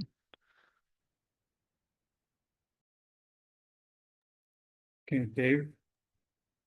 So I was going to just point out a little bit is that with the history of the codes, the fire code is the book of experience. Anytime there's an incident, the building code follows that as well. There is a change to the code. We have significant losses. Again, what is accessible loss? The code changes to correct and adjust for that. So the codes are basically built off of experience and what we've learned from fire in the past. It's something that uh, every cycle there's something new that's being brought into this that the code doesn't address. And for structures, we pretty well have hit a lot of the basic things on the type of structure itself. Now we're starting to talk about some of the occupancies. We're starting to talk about some of the uses that are different. So there is usually something new coming into this. But one of the things that we're also talking about here that and I'm going to volunteer Mike and I to help put together the fire stuff. So Mike doesn't have a choice. So he already got him to join me here. But we'll be more than happy to provide some feedback and background of what these things are and how things are done. Because when you start talking about departments and the question was professional, what's the options? Well, you got volunteer. Professional is there all the time. They're volunteers. They're working in a small town. They're working at the grocery store, the gas station. They get a call. They have to go from their job to go to the fire station and pick up the rig. And even if it's an aerial, when's the last time they've used it? Did they train on it recently? Know how to work it? Get back over to where the large building is. That's different than if you're going to be in a larger city that has a full-time fire department. Now that building is only a few blocks away that they can get to very quickly. And one of the things that the fire marshals have talked about, I'm sorry, I'm going kind of on a couple tangents here, is that even some of the jurisdictions that have some of those capabilities don't have it throughout the entire city. There may be certain areas of a jurisdiction that would be just fine with this, but applying it to the entire city becomes a problem unless it does meet some of these other requirements, and hoping that we can put together something that the TAG will look at. Okay, thank you for volunteering, Dave. I'm going to talk with Colin, Mike, and then Ardell, and then I think we need to take a break and move into a similar discussion probably on the multiplex. So Mike, go ahead. Cool. Thanks. I just wanted to bring up one point because it kind of comes into Spencer's question, and then something I don't think we've covered. One of the big changes in risk with this building, especially when we talk about performance design, is a protection strategy. So for the most part, when you look at your buildings, you have two different protection strategies. Obviously, the first one is evacuation. Can we get people out? Then the second protection strategy we look at for performance-based is shelter in place.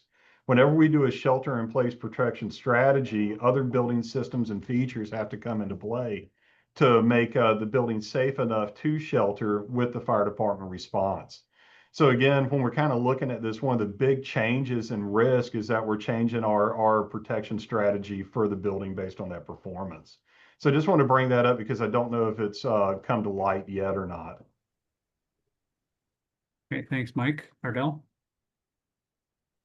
As far as, how is this baked into the code? The only code that really, and this is a stretch, there's many people better educated on the call. In the WUI code, there are requirements around the fire department, and we've talked about that, around access and water supply, and all those sections still say, as approved by the code official. So I just want to offer Chapter 4 in the WUI code as not necessarily a starting point, but as the lone place that I can think of where we say, here's what the fire department looks like in this area, or serving a fire in a wildland urban interface zone. And in this case would be what the fire department looks like where you have a single exit building. Okay. It's a lot of code. It's a lot more code than we just wrote in this appendix, is what I'm Yeah. that's the other point. And the other, so one other suggestion is, do you leave it as as approved by the fire marshal, and then you let that this language here work its way into legislation? I just want to throw that out as an idea. Like, that's not typical to put it into the code what the fire department needs to be, but could you leave that in city legislation or an RCW at the state level that includes better guidance than what's in the current RCW, to allow a jurisdiction to adopt it, but with more thou shalt adopt it if you don't comply with, if you have these things. So keep it out of the code, put it in the RCW, keep the code as approved by the fire marshal. They get to go to the RCW for guidance. That's just another idea. Thanks, Ardell. I was actually thinking that when you brought up the WUI code, that's kind of a bad thing. Because we passed a WUI code nobody liked, so but I also, if that issue is a challenge for the WUI code, which I seem to remember that it was, we are, my brain went to, we are directed by the legislature to do this for the single exit. Let's come up with let's use the single exit to say, all right, here's how you measure the performance of the fire department. And it's the first time, and then maybe when the WUI code is redone, they would rely on our information as far as how we do that. So I'm gonna call for a break. I appreciate, we've had a ton of great comments, a great discussion. Maybe didn't quite make the progress I had hoped on actually voting on things, but we will get there. And I appreciate, let's define a little bit better the fire department requirements. We certainly have to do that. So let's attack that a little bit and get an understanding if Mike and Dave can come up with some language that for us to consider next time. That would be great. So let's break until 3:05. Well, go ahead, Dustin. Is your plan to move on to the next agenda item after this one? If Yes. so, I think we need a motion to table. And I would just ask that in that motion, I've got some good notes here on what we're trying to come back with to discuss it in the next one. But I got some volunteers marked down from Dave and Mike. But a motion to table with to bring back fire department considerations to discuss at the next meeting is kind of the motion I'd be anticipating before we move on. We don't have a motion on the table at all. Well, I know we don't have a motion, but we should table this agenda item is what I'm saying. I see. Okay. John, can you make a motion that we table Sure. the agenda item? They'll move table the discussion item. Thank you. And somebody, let's get I'll a second. second. All right, thanks, Spencer. And then all those in favor? Aye. Aye. Aye. Any opposed? All right, let's come back at 3:05 and we will start a conversation about agenda item number 5, the multiplex housing.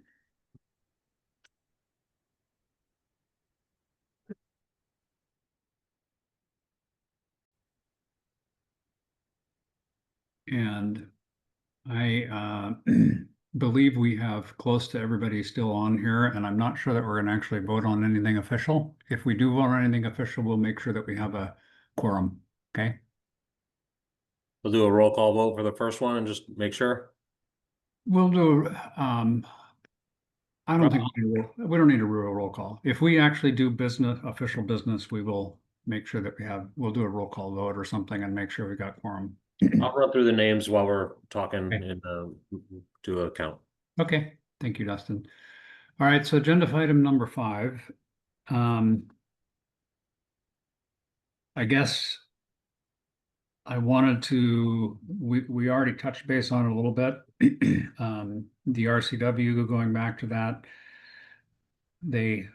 there is something in the RCW about lowering cost of middle and multiplex housing, so that is their assumption. We are required as a tag to recommend the additions or amendments to rules or codes. This is item number 2. That are necessary for the council to apply the Washington State Residential Code to multiplex housing. The tag shall determine the most efficient mechanism to implement these changes in the Washington State Residential Code. They must include those code changes necessary to ensure public health and safety in multifamily housing under the IRC. And must consider life safety systems and accessibility requirements for multiplex housing from the Washington State Building Code. And item 4, multiplex housing means a building with up to 6 dwelling units consolidated into a single structure with common walls and floors and a functional primary street address, or a building of up to 3 stories containing up to 6 dwelling units consolidated into a single structure.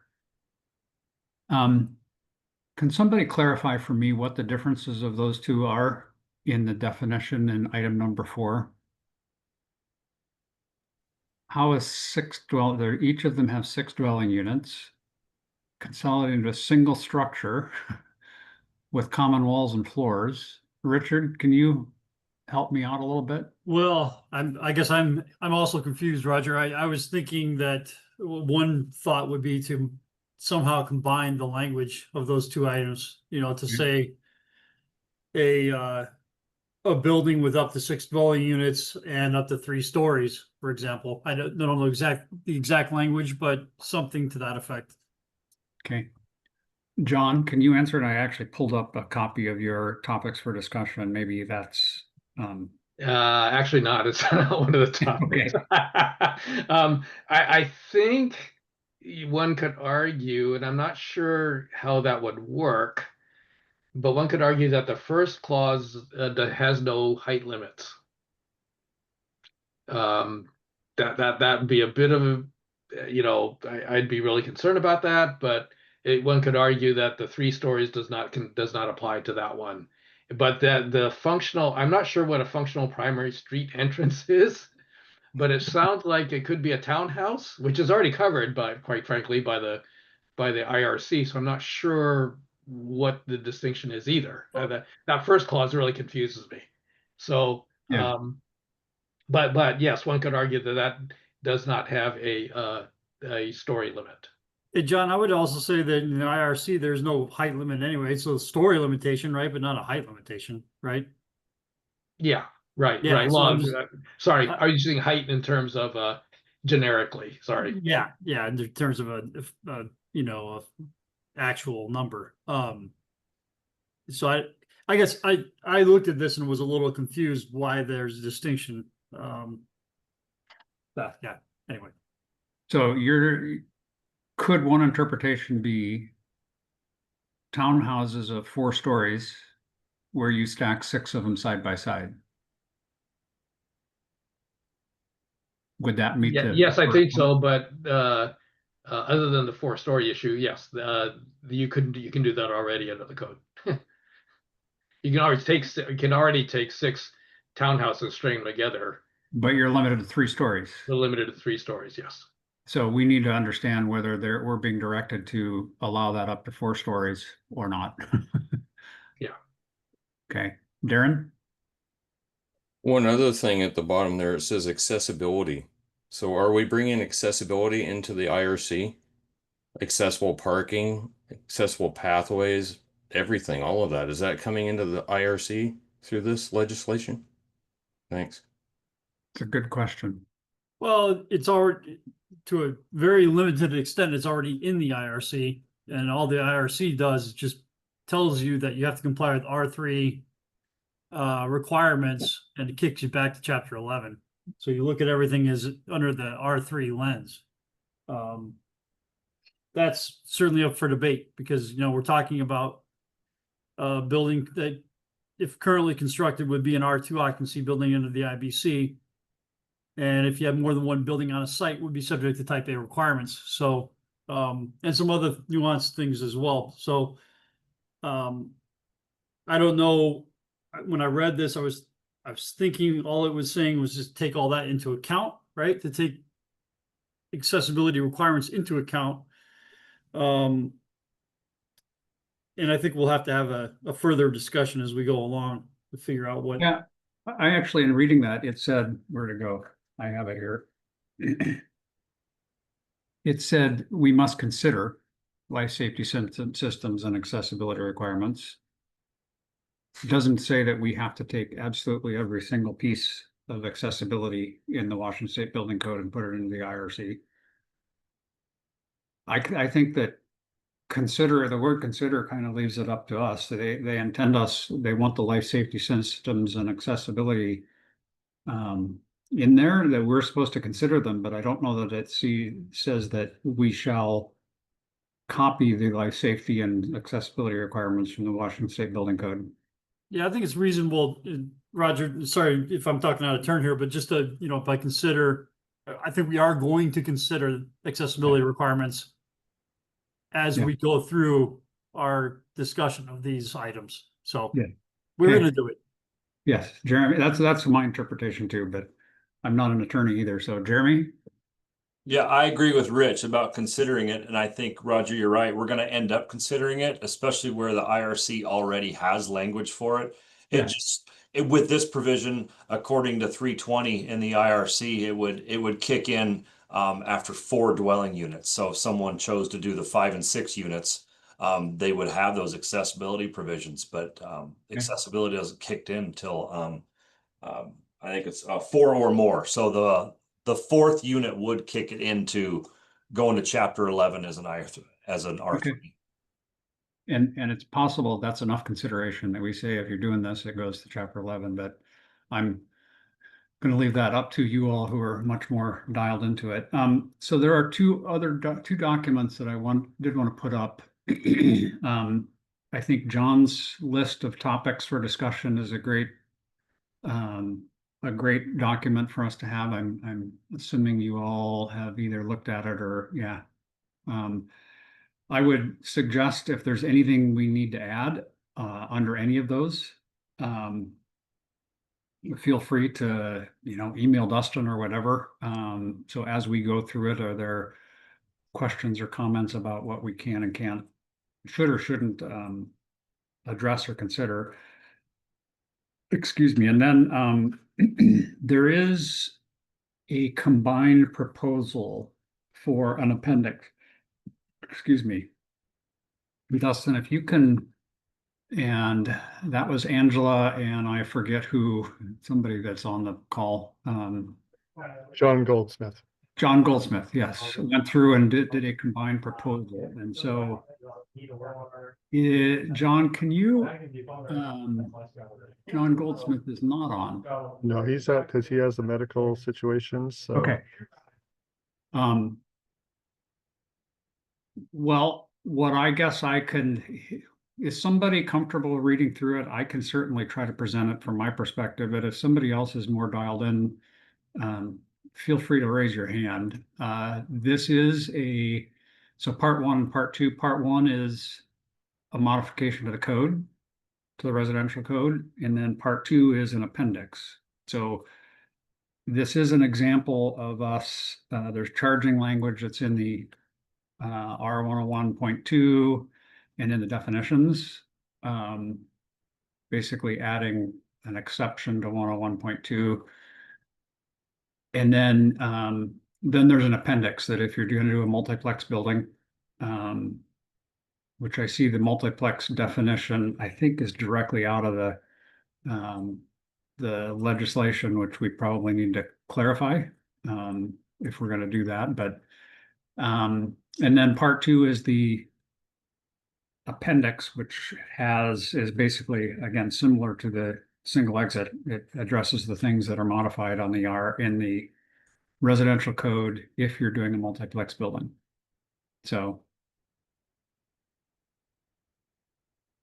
we can walk through that, because what I would like us to, well, here we go. I'm going to ask for official action. I would like us to accept this combined document as our working document. It's kind of similar to the single exit. I think we need to have one version that we are working on, and then go through and talk about the issues and modify it, but at least we have one document that we're starting to discuss. So Dave, go ahead. Hopefully the noise behind me won't get too loud again. I apologize for that. Yeah, I listened in because I basically sit next to John when he was discussing it with Angela, and both their proposals were pretty similar in scope. So what they did is they combined them together for the best of both proposals, actually found some areas they needed to do a little bit more with and added some more things into this. So like the accessibility is addressed in this. There is pieces that takes care of that. From everything I was listening to and kind of communicating with John about is I think they did a really good job of putting things together to make this a cohesive proposal. And I definitely I have good feelings about this. And what I like about it is it's simple. We're not throwing a whole lot of language in there to create some confusion. It's pretty straightforward.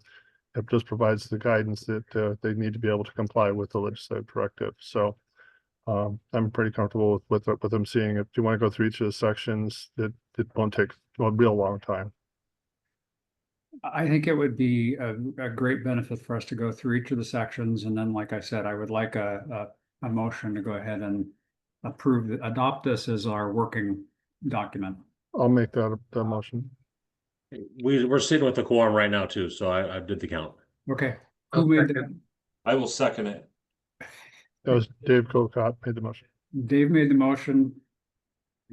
Somebody seconded it. Jeremy. Jeremy, okay, thank you. And Dave, I think if you could just go through it, so at least everybody has a general, and again, even for the recording, I think it's important for us to visually look at it and walk through it. So if you can just walk us through it at a high level, and then we can ask for discussion on the motion before we call for a vote. I can do that. So basically there's two parts to the proposal here. The first part is the definitions. We start getting into the appendix. The general scope is kind of straightforward, just talking about the different options that can be done with this. And so I'm going to go fairly quickly because I want to make sure we don't hit the background noise. Unfortunately, I'm right behind the permit desk in City Hall. It does talk about local modifications can be done to handle things. It does address each of the different particular things, such as dwelling unit separation, the continuity, openings, penetrations, addresses the requirements for fire sprinklers, portable extinguishers. It also addresses fire department access, water supply, provides direction for the means of egress, both the configuration, wall separation, widths. The egress elimination is included in it. They basically took a lot of the pieces, just pieces and parts from the code to be able to make this comply within the IRC, but we're not really pulling everything over from the IBC. Slip resistant surface, egress balconies, the openness of things, open-ended corridor, exterior exit stairways, having an open side, whether it's side yards or not, the maintenance of those. Parking is kind of a challenging one because some jurisdictions have their own requirements for this. And so it's basically that's when required. EV charging is a big thing that of course is a concern as well, accessible parking. 105 is the scope. It does address the four more units, so we have to be considered meet requirements of the R2. Elevators and platform lifts, those are just where provided, have to meet certain requirements. And they added in the habitable attics that were not permitted in multiplex buildings. That's one of the things that they did add in from a prior proposal. So it's a pretty clean document to be able to get to it. Definitely open to, I can answer whatever questions I can, but it isn't my proposal. I was just basically listening in, but looking at the proposals we had before, it does address each of the key things that I think we're looking for. Richard, go ahead. Yeah, I think since we were just talking about accessibility, I think this is a good example of this proposal addressing a lot of the issues I had with some of the other ones. And again, this is us considering accessibility. When I read a few of them, what I was concerned about was, you know, we don't, the IRC doesn't deal with occupancies, and we don't establish, you know, we don't deal with ownership under the codes, right? So I was concerned about what you would be allowed to construct under the IRC. If we're just talking about a 6-unit building, I mean, would you allow like a non-transient hotel or motel, which is allowed under the IBC, right? I mean, I know that's not, never thought that's what we intended, but was looking for a way to limit this, because if you allowed such a building, you would be into an accessible unit, not a type A or type B unit, right?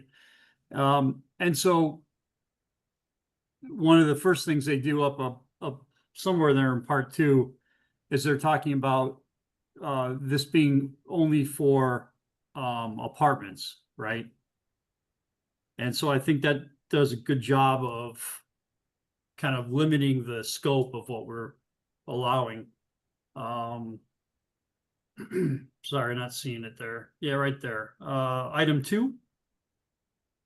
And so they've also paired that with the requirement for compliance with treating this as an R2 for accessibility, which means we don't lose type A units. And the only time, you'd have a type A unit being required is if you had more than one of these sixplex units on a site. Then you'd be into one type A unit for, because you'd be over 10 units. So I'm glad that we're not losing that. And I won't go any further with it, but I think that this addresses a lot of my concerns that I had with some of the other proposals.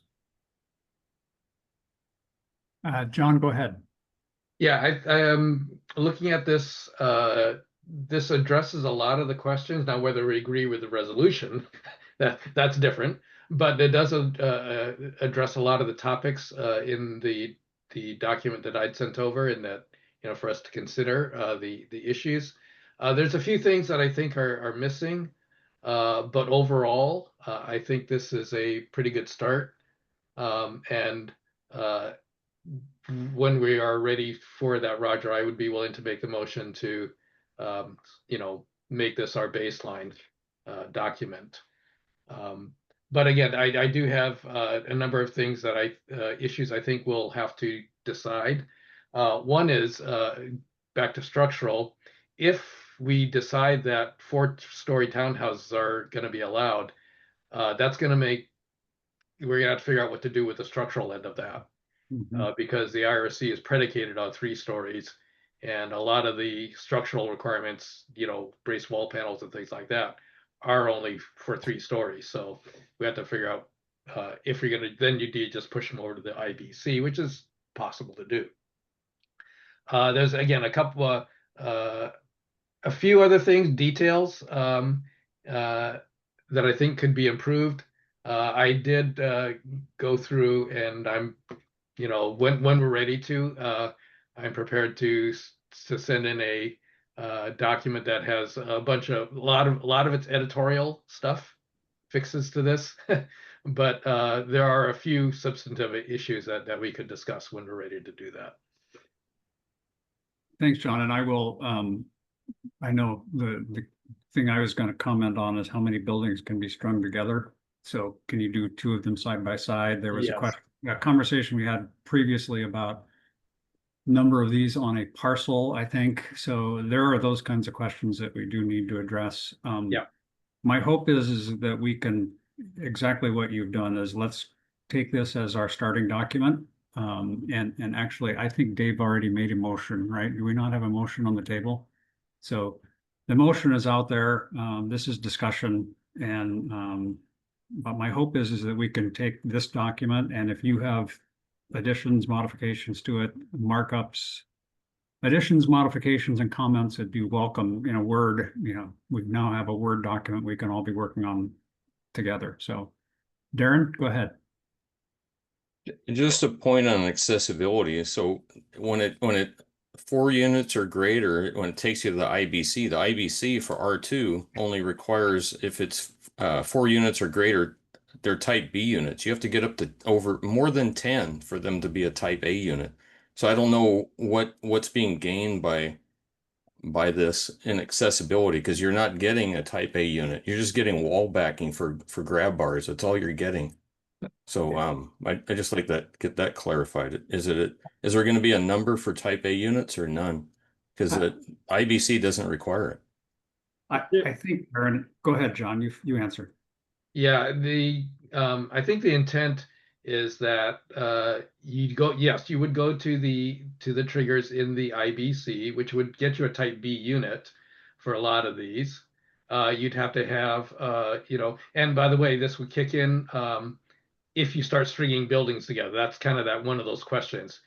Do you allow buildings to be strung together with a firewall separating them, for instance? Under the IBC, there's no such thing as a firewall, by the way, the IRC, so we'd have to figure out how to do that.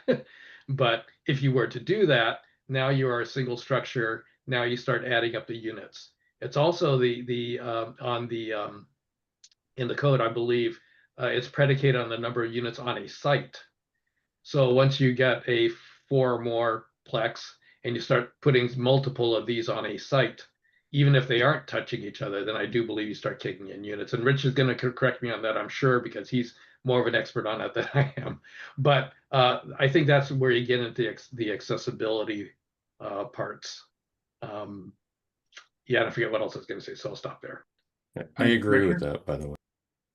Okay. Yeah, no, John, I was just gonna agree with you on that. It's all the units are considered by the number of units on a site. So that's what I was concerned about is if you start either stringing some buildings together or have multiple buildings on a site, when constructed under the IBC, you'd be required to provide type A units. And, you know, unless we point to R2, you know, for these buildings to be considering accessibility requirements for R2, we would potentially lose one or more type A units in that scenario. And that's something that, while you're not violating any federal law, technically, it's something the accessibility community certainly isn't excited about seeing, you know, losing type A's. So this addresses that. And if we get to the point where we do allow multiple buildings on a site or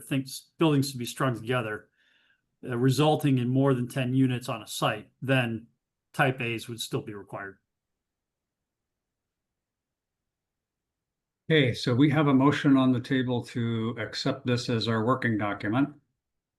We've had some discussion in a second. We've had some discussion. Is there any other comments people would like to make before we call for a vote? All right, Dustin, because I didn't take a roll call before, can you go through a roll call vote Yes. on that, just to make sure? Looking at our guest list, we should still have quorum sitting right at the threshold. I'll be calling primaries for their specific seats only as I see them in the room. So starting off, we've got Andy Lorenz, Aye. Jeremy Moore, Aye. Mike Messer,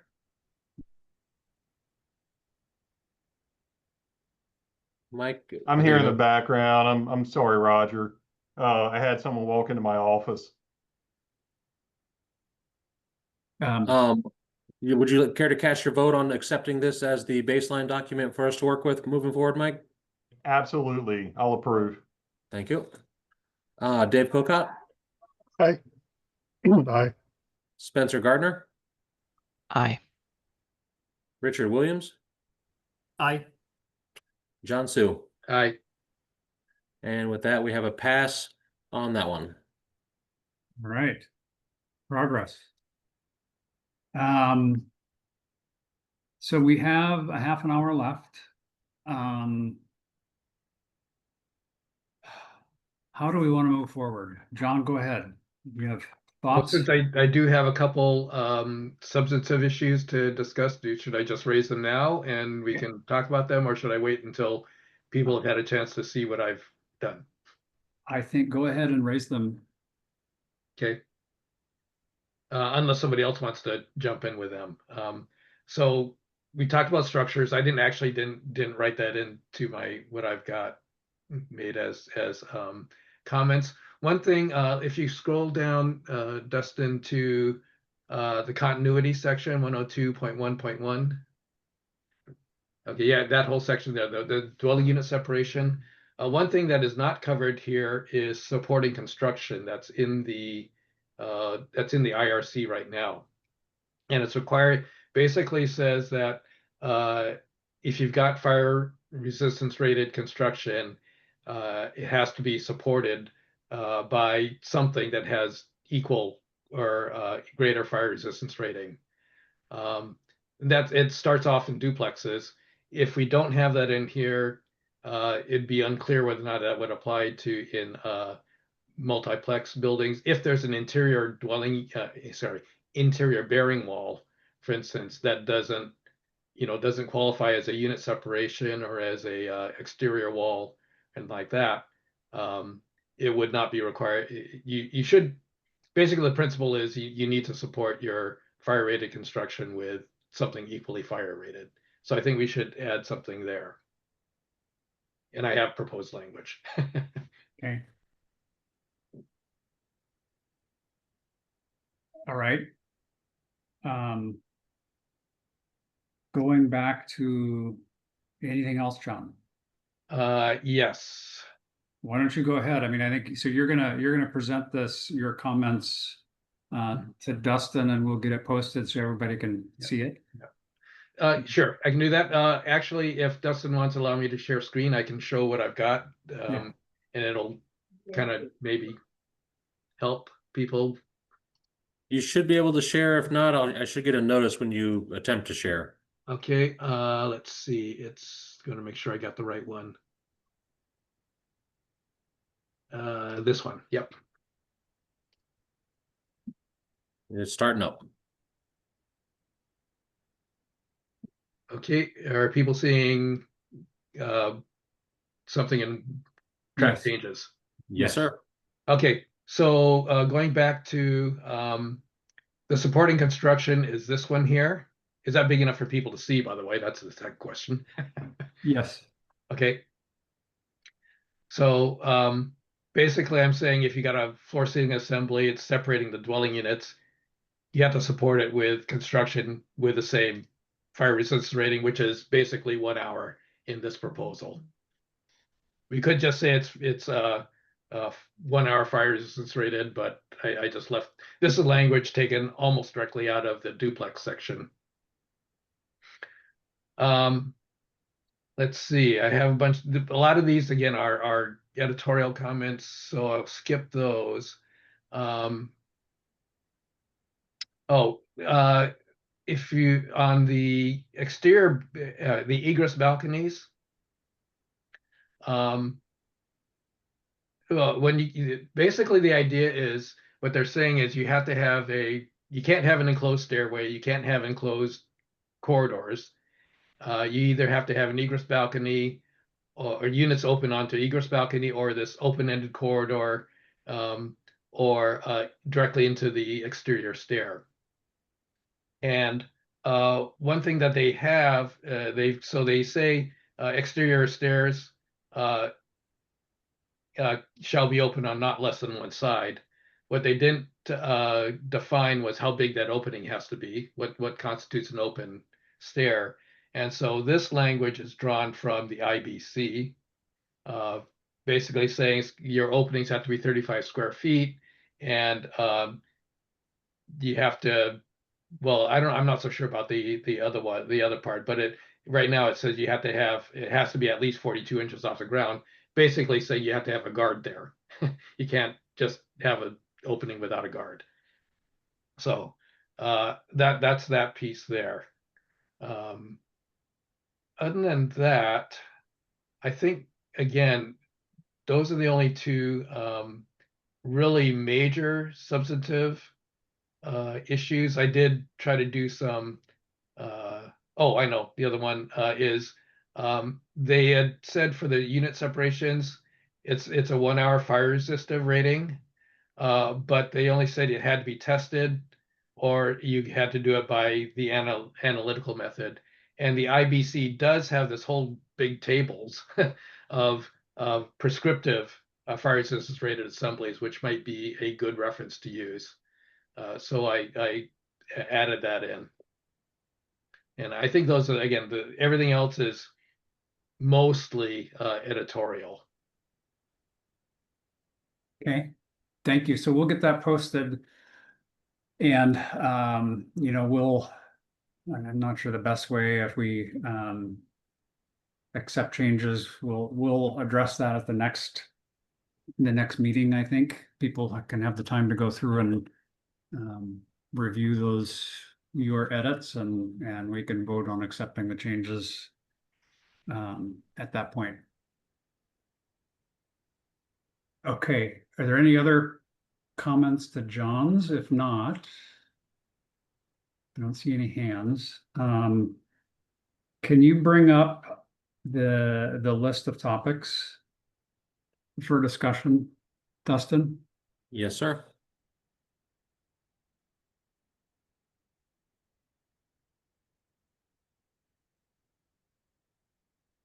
And I would like to start going through those and start conversations. So,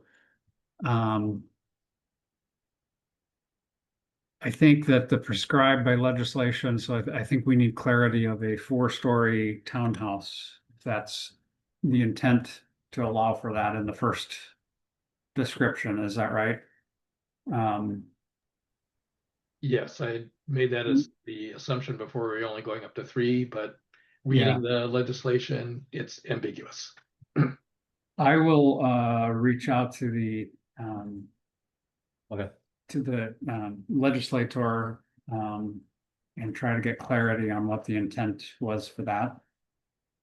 See if we can't get some information from them, although if it's, I guess we're trying to interpret what the RCW says, so we can try to get that clarity. Jeremy, go ahead. Yeah, just a thought. I like the idea of clarification, but it seems to me to make sense that the intent was to stay at the 3 stories. I mean, everything in the IRC is predicated around 3 stories, even the light frame conventional construction, not needing structural engineer, things of that nature. As soon as you get over 3 stories, everything kicks you to the IBC. And I thought the intent of the legislation was to let's get this kind of safe and put it in the IRC. So be good to get clarification, but I'm hoping that we stick with the 3 stories. That seems to make sense. Okay. Darren? And also just to follow up with that, 3 stories could be 13D, not 13R. If it's 4, then 13R. Does it have to be a 13R for this if it's 3 stories? That's a question. So I'm not a specialist in fire systems, but the definition of 13Ds are for single family home duplexes, townhouses, and mobile homes. It doesn't address anything larger than that in the beginning of the 13D stuff, but there's fire marshals on here that can speak to that a lot more. That's what my fire marshal sent me. Okay, because it looks like basically townhomes don't look a whole lot different than this, but anyway. Mike, can you answer that question for us? Absolutely. Now that I'm tapped back into the conversation, you hit on it. The 13Ds are for 1 and 2 family only. So it would have to be a townhouse style construction for us to do it. And it would be individual systems for each ownership. The biggest difference between 13R and 13D is obviously going to be your water flow. Your 13Ds only have 0.005 concentration of water, and they do not provide any type of FDC connection where your 13Rs do with a significant amount of more water. So there are some pretty big differences between the systems. Okay, thanks. I'm still, though, if it is a townhome, so you went through a few things. If it is a townhome for a single owner, couldn't that still be utilized in what we're trying to do here? Potentially, but it would be individual systems for each ownership, and there is a fire rated separation required in between to designate that. Okay. So with anything, there's a potential, and it would really depend on how the multiplex is put together. Okay. So right now, for example, R 313.1, I think it's the current sprinkler requirement. Townhomes of 5 or greater in a row are required, and they do fall into the 13D provision. And we'll write permits for each individual ownership or each individual townhome for those 13D systems. So you're saying 5 or fewer, and now they're wanting us to go 6, right? Well, yeah, 5 or greater. I think the code Okay. R 313.1 is written with the language of greater than 4. Okay. And if someone's expert in residential code, double check me on that one. But essentially, it's 5 in a row or more. Okay. And Roger, the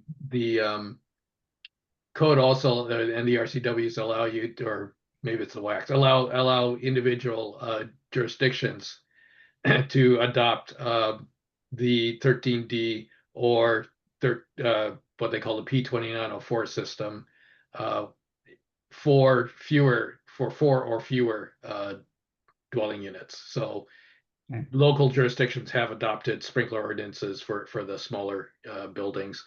And also kind of to build a little bit on what Mike said, it's already allowed to do townhouses with the 13D system in the code right now. The difference is each of those townhouses has a 2-hour separation between them. And there's some other, restrictions on the penetrations and things like that. I think, and maybe this addresses a little bit Darren's question too. What we're talking about here are stacked flats.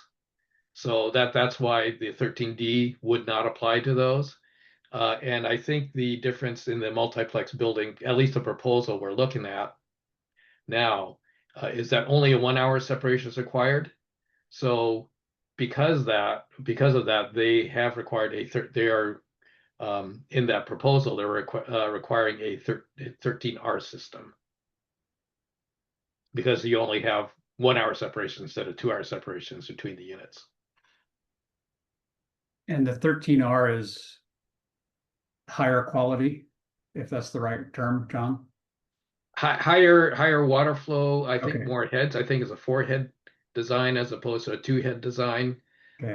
Again, Mike, someone will have to rescue me on that one, but that's all part of it. I think piping materials are different between the two. The P2904 system, which is it's in the actually IRC, is what they call a flow-through system, and allows it to run off of the kind of the standard plumbing system. So yeah, my thought, and Spencer, I'll get to you, but my thought is, do we give the builder the option of a 2-hour firewall with the lower quality or lower flow sprinkler? that's already allowed, Roger. Okay, all right. I'm wanting to make sure that we're trying to be as flexible as possible, and I don't know much about the residential code either, so Spencer, go ahead. I guess I just wanted to clarify. I think the conversation started with a discussion of the number of stories. We've now veered into discussion about sprinklers. I do have thoughts about sprinklers, but I don't want to get the cart before the horse. So I don't really have a strong preference on the 4-story townhome question. Just want to make sure we're not I'm not missing the opportunity to talk about sprinklers too. So okay. I appreciate that, and I try to keep the conversation moving in a reasonable direction, but yes, we do spread out a little bit. Darren, go ahead. And I'm not trying to slow you down either, but there is a common wall without sprinklers is 2-hour. The exception is a 1-hour if it is sprinkled. So you can have 1 hour with a sprinkled wall on a townhome. That's state law right now. So that's 30222 common walls. But anyway, I just, because we're kind of merging both codes here, and that's why I'm throwing that out there, whether it has to have a 13R or it can have a 13D. Thanks. Okay. Well, yes, this is kind of between the two codes, I agree. But it's pretty clear that this has to be in the residential code. So, okay, I will see if I can't clarify the question about the 4-story townhomes, and I understand that going to 4 stories causes a bunch of other challenges. So I'll try to get that clarity. Jeremy, go ahead. Yeah, it seems to be the discussion sometimes flows into this, can we allow a 13D? And I think the answer is in the NFPA. They define the 13D as only good for 1 and 2 family dwellings, and these are up to 6 units. So I don't think we have the authority to allow a 13D. I think the sheer definition of a 13D dictates that. And NFPA would probably have to change to allow for 3 to 6 dwelling units if it was in this configuration. I don't even know that we can just magically allow 13D when the definition of it is 1 and 2 family dwellings. Just a thought. Okay. Well, again, you guys know a whole lot more about sprinkler systems than I do. So we have 10 minutes left, 13 minutes left. I just wanted to kind of go through this list and make sure that we at least touch base on some of them. The residential, so the special uses, I know that was a question. I guess, and neither one of the authors is on, so I guess we need to consider the special uses. Is that well, we've just added another exception, isn't that correct? Residential only, Jeremy, I mean, aren't we just adding exception number 7? Yeah, The one or two? I talked to John. I talked to John about this, and the intent was to keep these residential units from being used as adult family homes, daycares, things of that nature. So in their scoping, when they talked about that, it's the one that he and Angela put together, when they mashed it, it actually says, for that residential apartment use only. I think that clarifies. Okay. Maybe not good enough for the whole panel, but I think that was the intent of it, was to say it's for residential apartment use only. Therefore, you can't use them for adult family homes and daycares and childcare and things of that nature. And I kind of wondered, I saw that the apartment was in parentheses, maybe we take the parentheses out, but then maybe you have to define it, I don't know. Okay. I do think how many buildings can be strung together is something that we need to be a topic that needs to be addressed. I know I've had people approach me. And is it, how many can you do together with a firewall? I understand that there's a, maybe there's there's not a firewall in the residential code, so you need to bring that language into from the IBC, maybe, I don't know, but it is something we need to consider and contemplate. We talked a lot about sprinklers.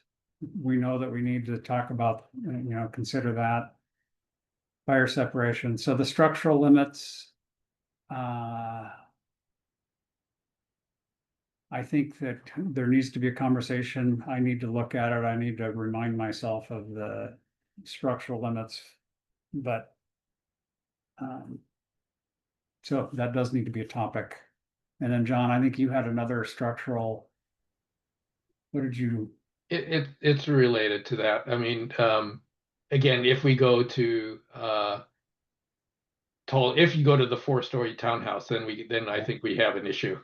Yeah. A larger issue that we have to try to figure out how to deal with. Yes, okay. And then elevator size, and there was a proposal about the elevators. Voluntary elevators above 3 stories, but right now we're talking about limiting it to 3 stories. So Spencer, go ahead. Yeah, I just had a question about elevators. I think in the draft, it says something about there not being any common areas. So I'm trying to figure out how you would have an elevator that operates without any common areas, or maybe I'm just misunderstanding something. It's a good question. I'm not sure that we're, I don't know that I have an answer for you, but John? Well, yeah, my reading of it is that you have common exit areas, right? You're gonna have to, the common uses, I think the idea was you can't have a common laundry room, you can't have common storage, you can't have common parking, all these other uses. If you have common exiting path, the means of egress is going to have to be common to some degree, right? So I think the restriction wouldn't necessarily apply there. You can put an elevator in your, you have to protect it appropriately, but it can be, off the the egress balcony or something like that. So I don't think there's anything in the proposal right now that prevents you from putting in the elevator. Jerry. Hi, thanks for letting me make a comment. And obviously I'm not a code official or a code writer, but when I was glancing over the proposal before the meeting, I was a little bit concerned that it wasn't calling out for a common entry and a common way to get through the front door and up to and internally up to your unit. The way I was reading it is it looked like you had to always enter and exit your unit from the exterior. And it could be that I was misinterpreting something, but if I am interpreting that correctly, I do think it's not in keeping with at least my interpretation of the legislation. So I just wanted to offer that. Thank you. Thank you. I'm not sure I have a response, other than I'm still kind of confused about that item number 4 in the legislation, and exactly what we're considering. So, Richard, you have a comment or a response or another comment? Well, I think I brought this up before, but for elevators, if we're concerned about the size, something would be to consider. And I'm trying to look it up while we're talking, but I can't remember if it applies to all our occupancies. Our state amendment talks about the ambulance stretcher requirement. If we're bringing things over to the IRC or trying to be consistent, I mean, I suppose one proposal would be to just get rid of our state amendment because that ambulance stretcher requirement only kicks in for 4 or more stories. And again, I'm going off memory here, but I think that's what it is. So, something for further discussion, but when talking about size, we might have to talk about that. Okay. Well, I know elevators on the list. We certainly have to go through and come to an agreement and understanding. John, your hand went back up. Yeah, I just want to respond to Sherry. You're correct in terms of everything goes to an exterior type. Each unit exits into an exterior environment to some degree, right? So under the current proposal, if that needs a change, then there's going to be a lot more stuff that's going to have to be brought in as far as the protection of that pathway. And I think I suspect that what they were trying to do was keep it simple, so we're not bringing in too much of the protection issues. But if you do start getting exiting, going through the interior of the building, an interior space, then we're gonna have to start thinking about more protection, or what is the level of protection for that. So Curious if that, Darren, go ahead.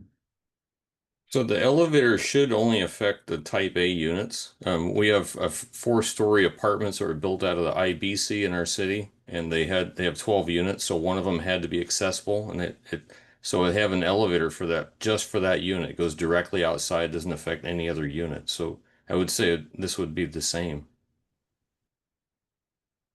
Okay. I think that exiting question out, I'm curious, it says the first in item 4, the 6 dwelling unit, the first sentence where we're thinking, is it a 4-story townhouse? It specifically says it has a functional primary street entrance. So I'm not sure if that's what the intent is of that. But again, I'm going to try to get clarification of item 4. We've got 5 minutes left, and I do have a stop that I need to stop right at 4 o'clock. I appreciate everybody, all of the comments. So just the last 2 items, there is a code correlation. So certainly once we get through with these, we need to make sure, is there anything we need to address in any fire codes or with either of these actually. So I'm glad that's on the list. And then John, you have energy code. Isn't that kind of a can of worms? oh, certainly. but I added it there because it came up in the discussion last time. That's all. So is the question, right? So tell me now, if you're in the IRC, does that automatically put you in the residential energy code? If you're building out of the IRC? I think someone else is going to have to answer that one for me. I'm Sherry, not tied into it. Go ahead, Sherry. So I've made a proposal for the residential energy code, and it'll be heard soon, I believe, to allow it's meant to match with this code. Okay. That you can have a 3 to 6 unit building up to 3 stories with an internal way of accessing each unit, and it can be regulated either under the residential energy code or the commercial energy code, and it's going to be up to the person designing and building it to decide which one of those it is. Okay, that's great. Appreciate that, and please keep us, I guess, let us know how that goes in the energy code tag. Sure. We'll make sure that we help influence that as we need to. So John, sorry, that pops into the four-story question again. Then, if we go to 4 stories, then what do you do? That's all. Yes.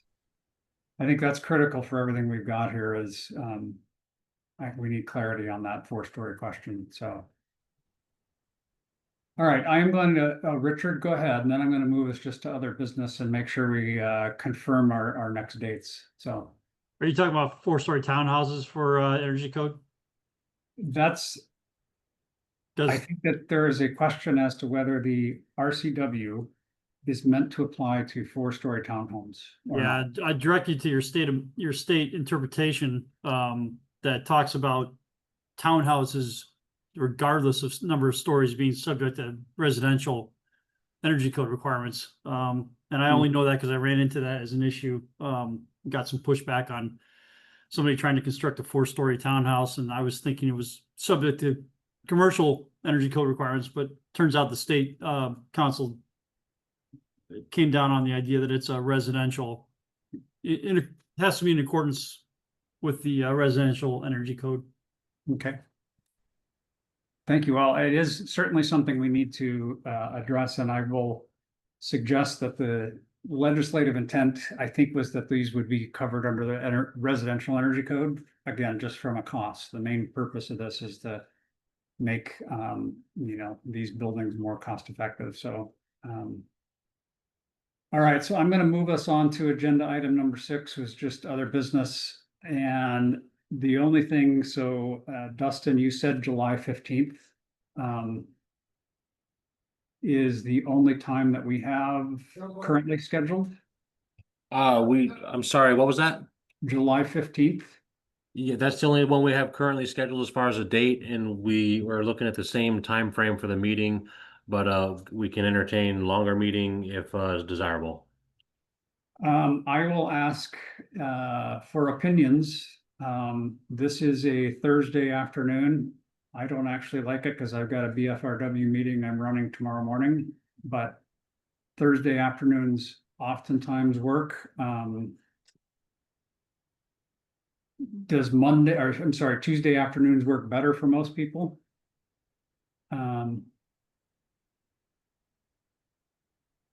Our next meeting is Tuesday afternoon, and I'm assuming it's what, 1 to 4?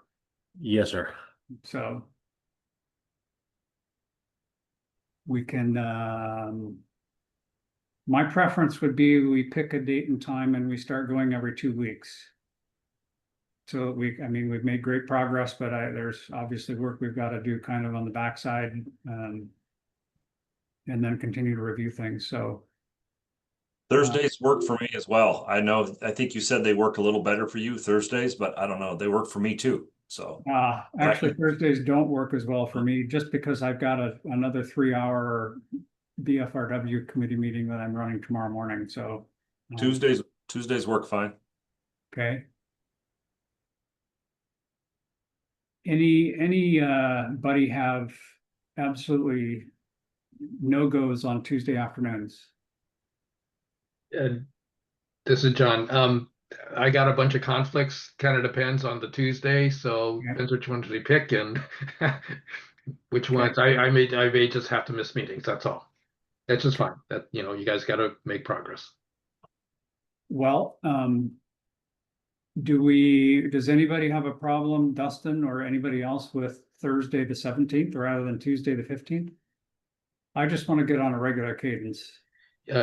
Yes, Roger, I do have a definite conflict there, and I think most of the Wabo folks, if they're going to the Wabo's having a meeting that day. Okay. Well, let's do Tuesday the 15th from 1 to 4, and then we will continue the conversation about the meeting after that. I just would like us to find a regular cadence every 2 weeks so we can maintain some momentum and keep making progress. But Tuesday the 15th, and then we will go from there. Okay.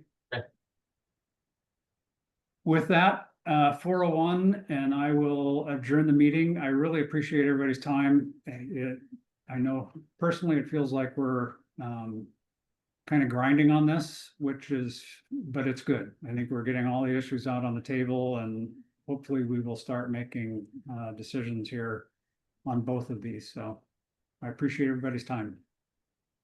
Thanks, everybody. Thank you. Thank you all. Thank you. Thank you. Thanks.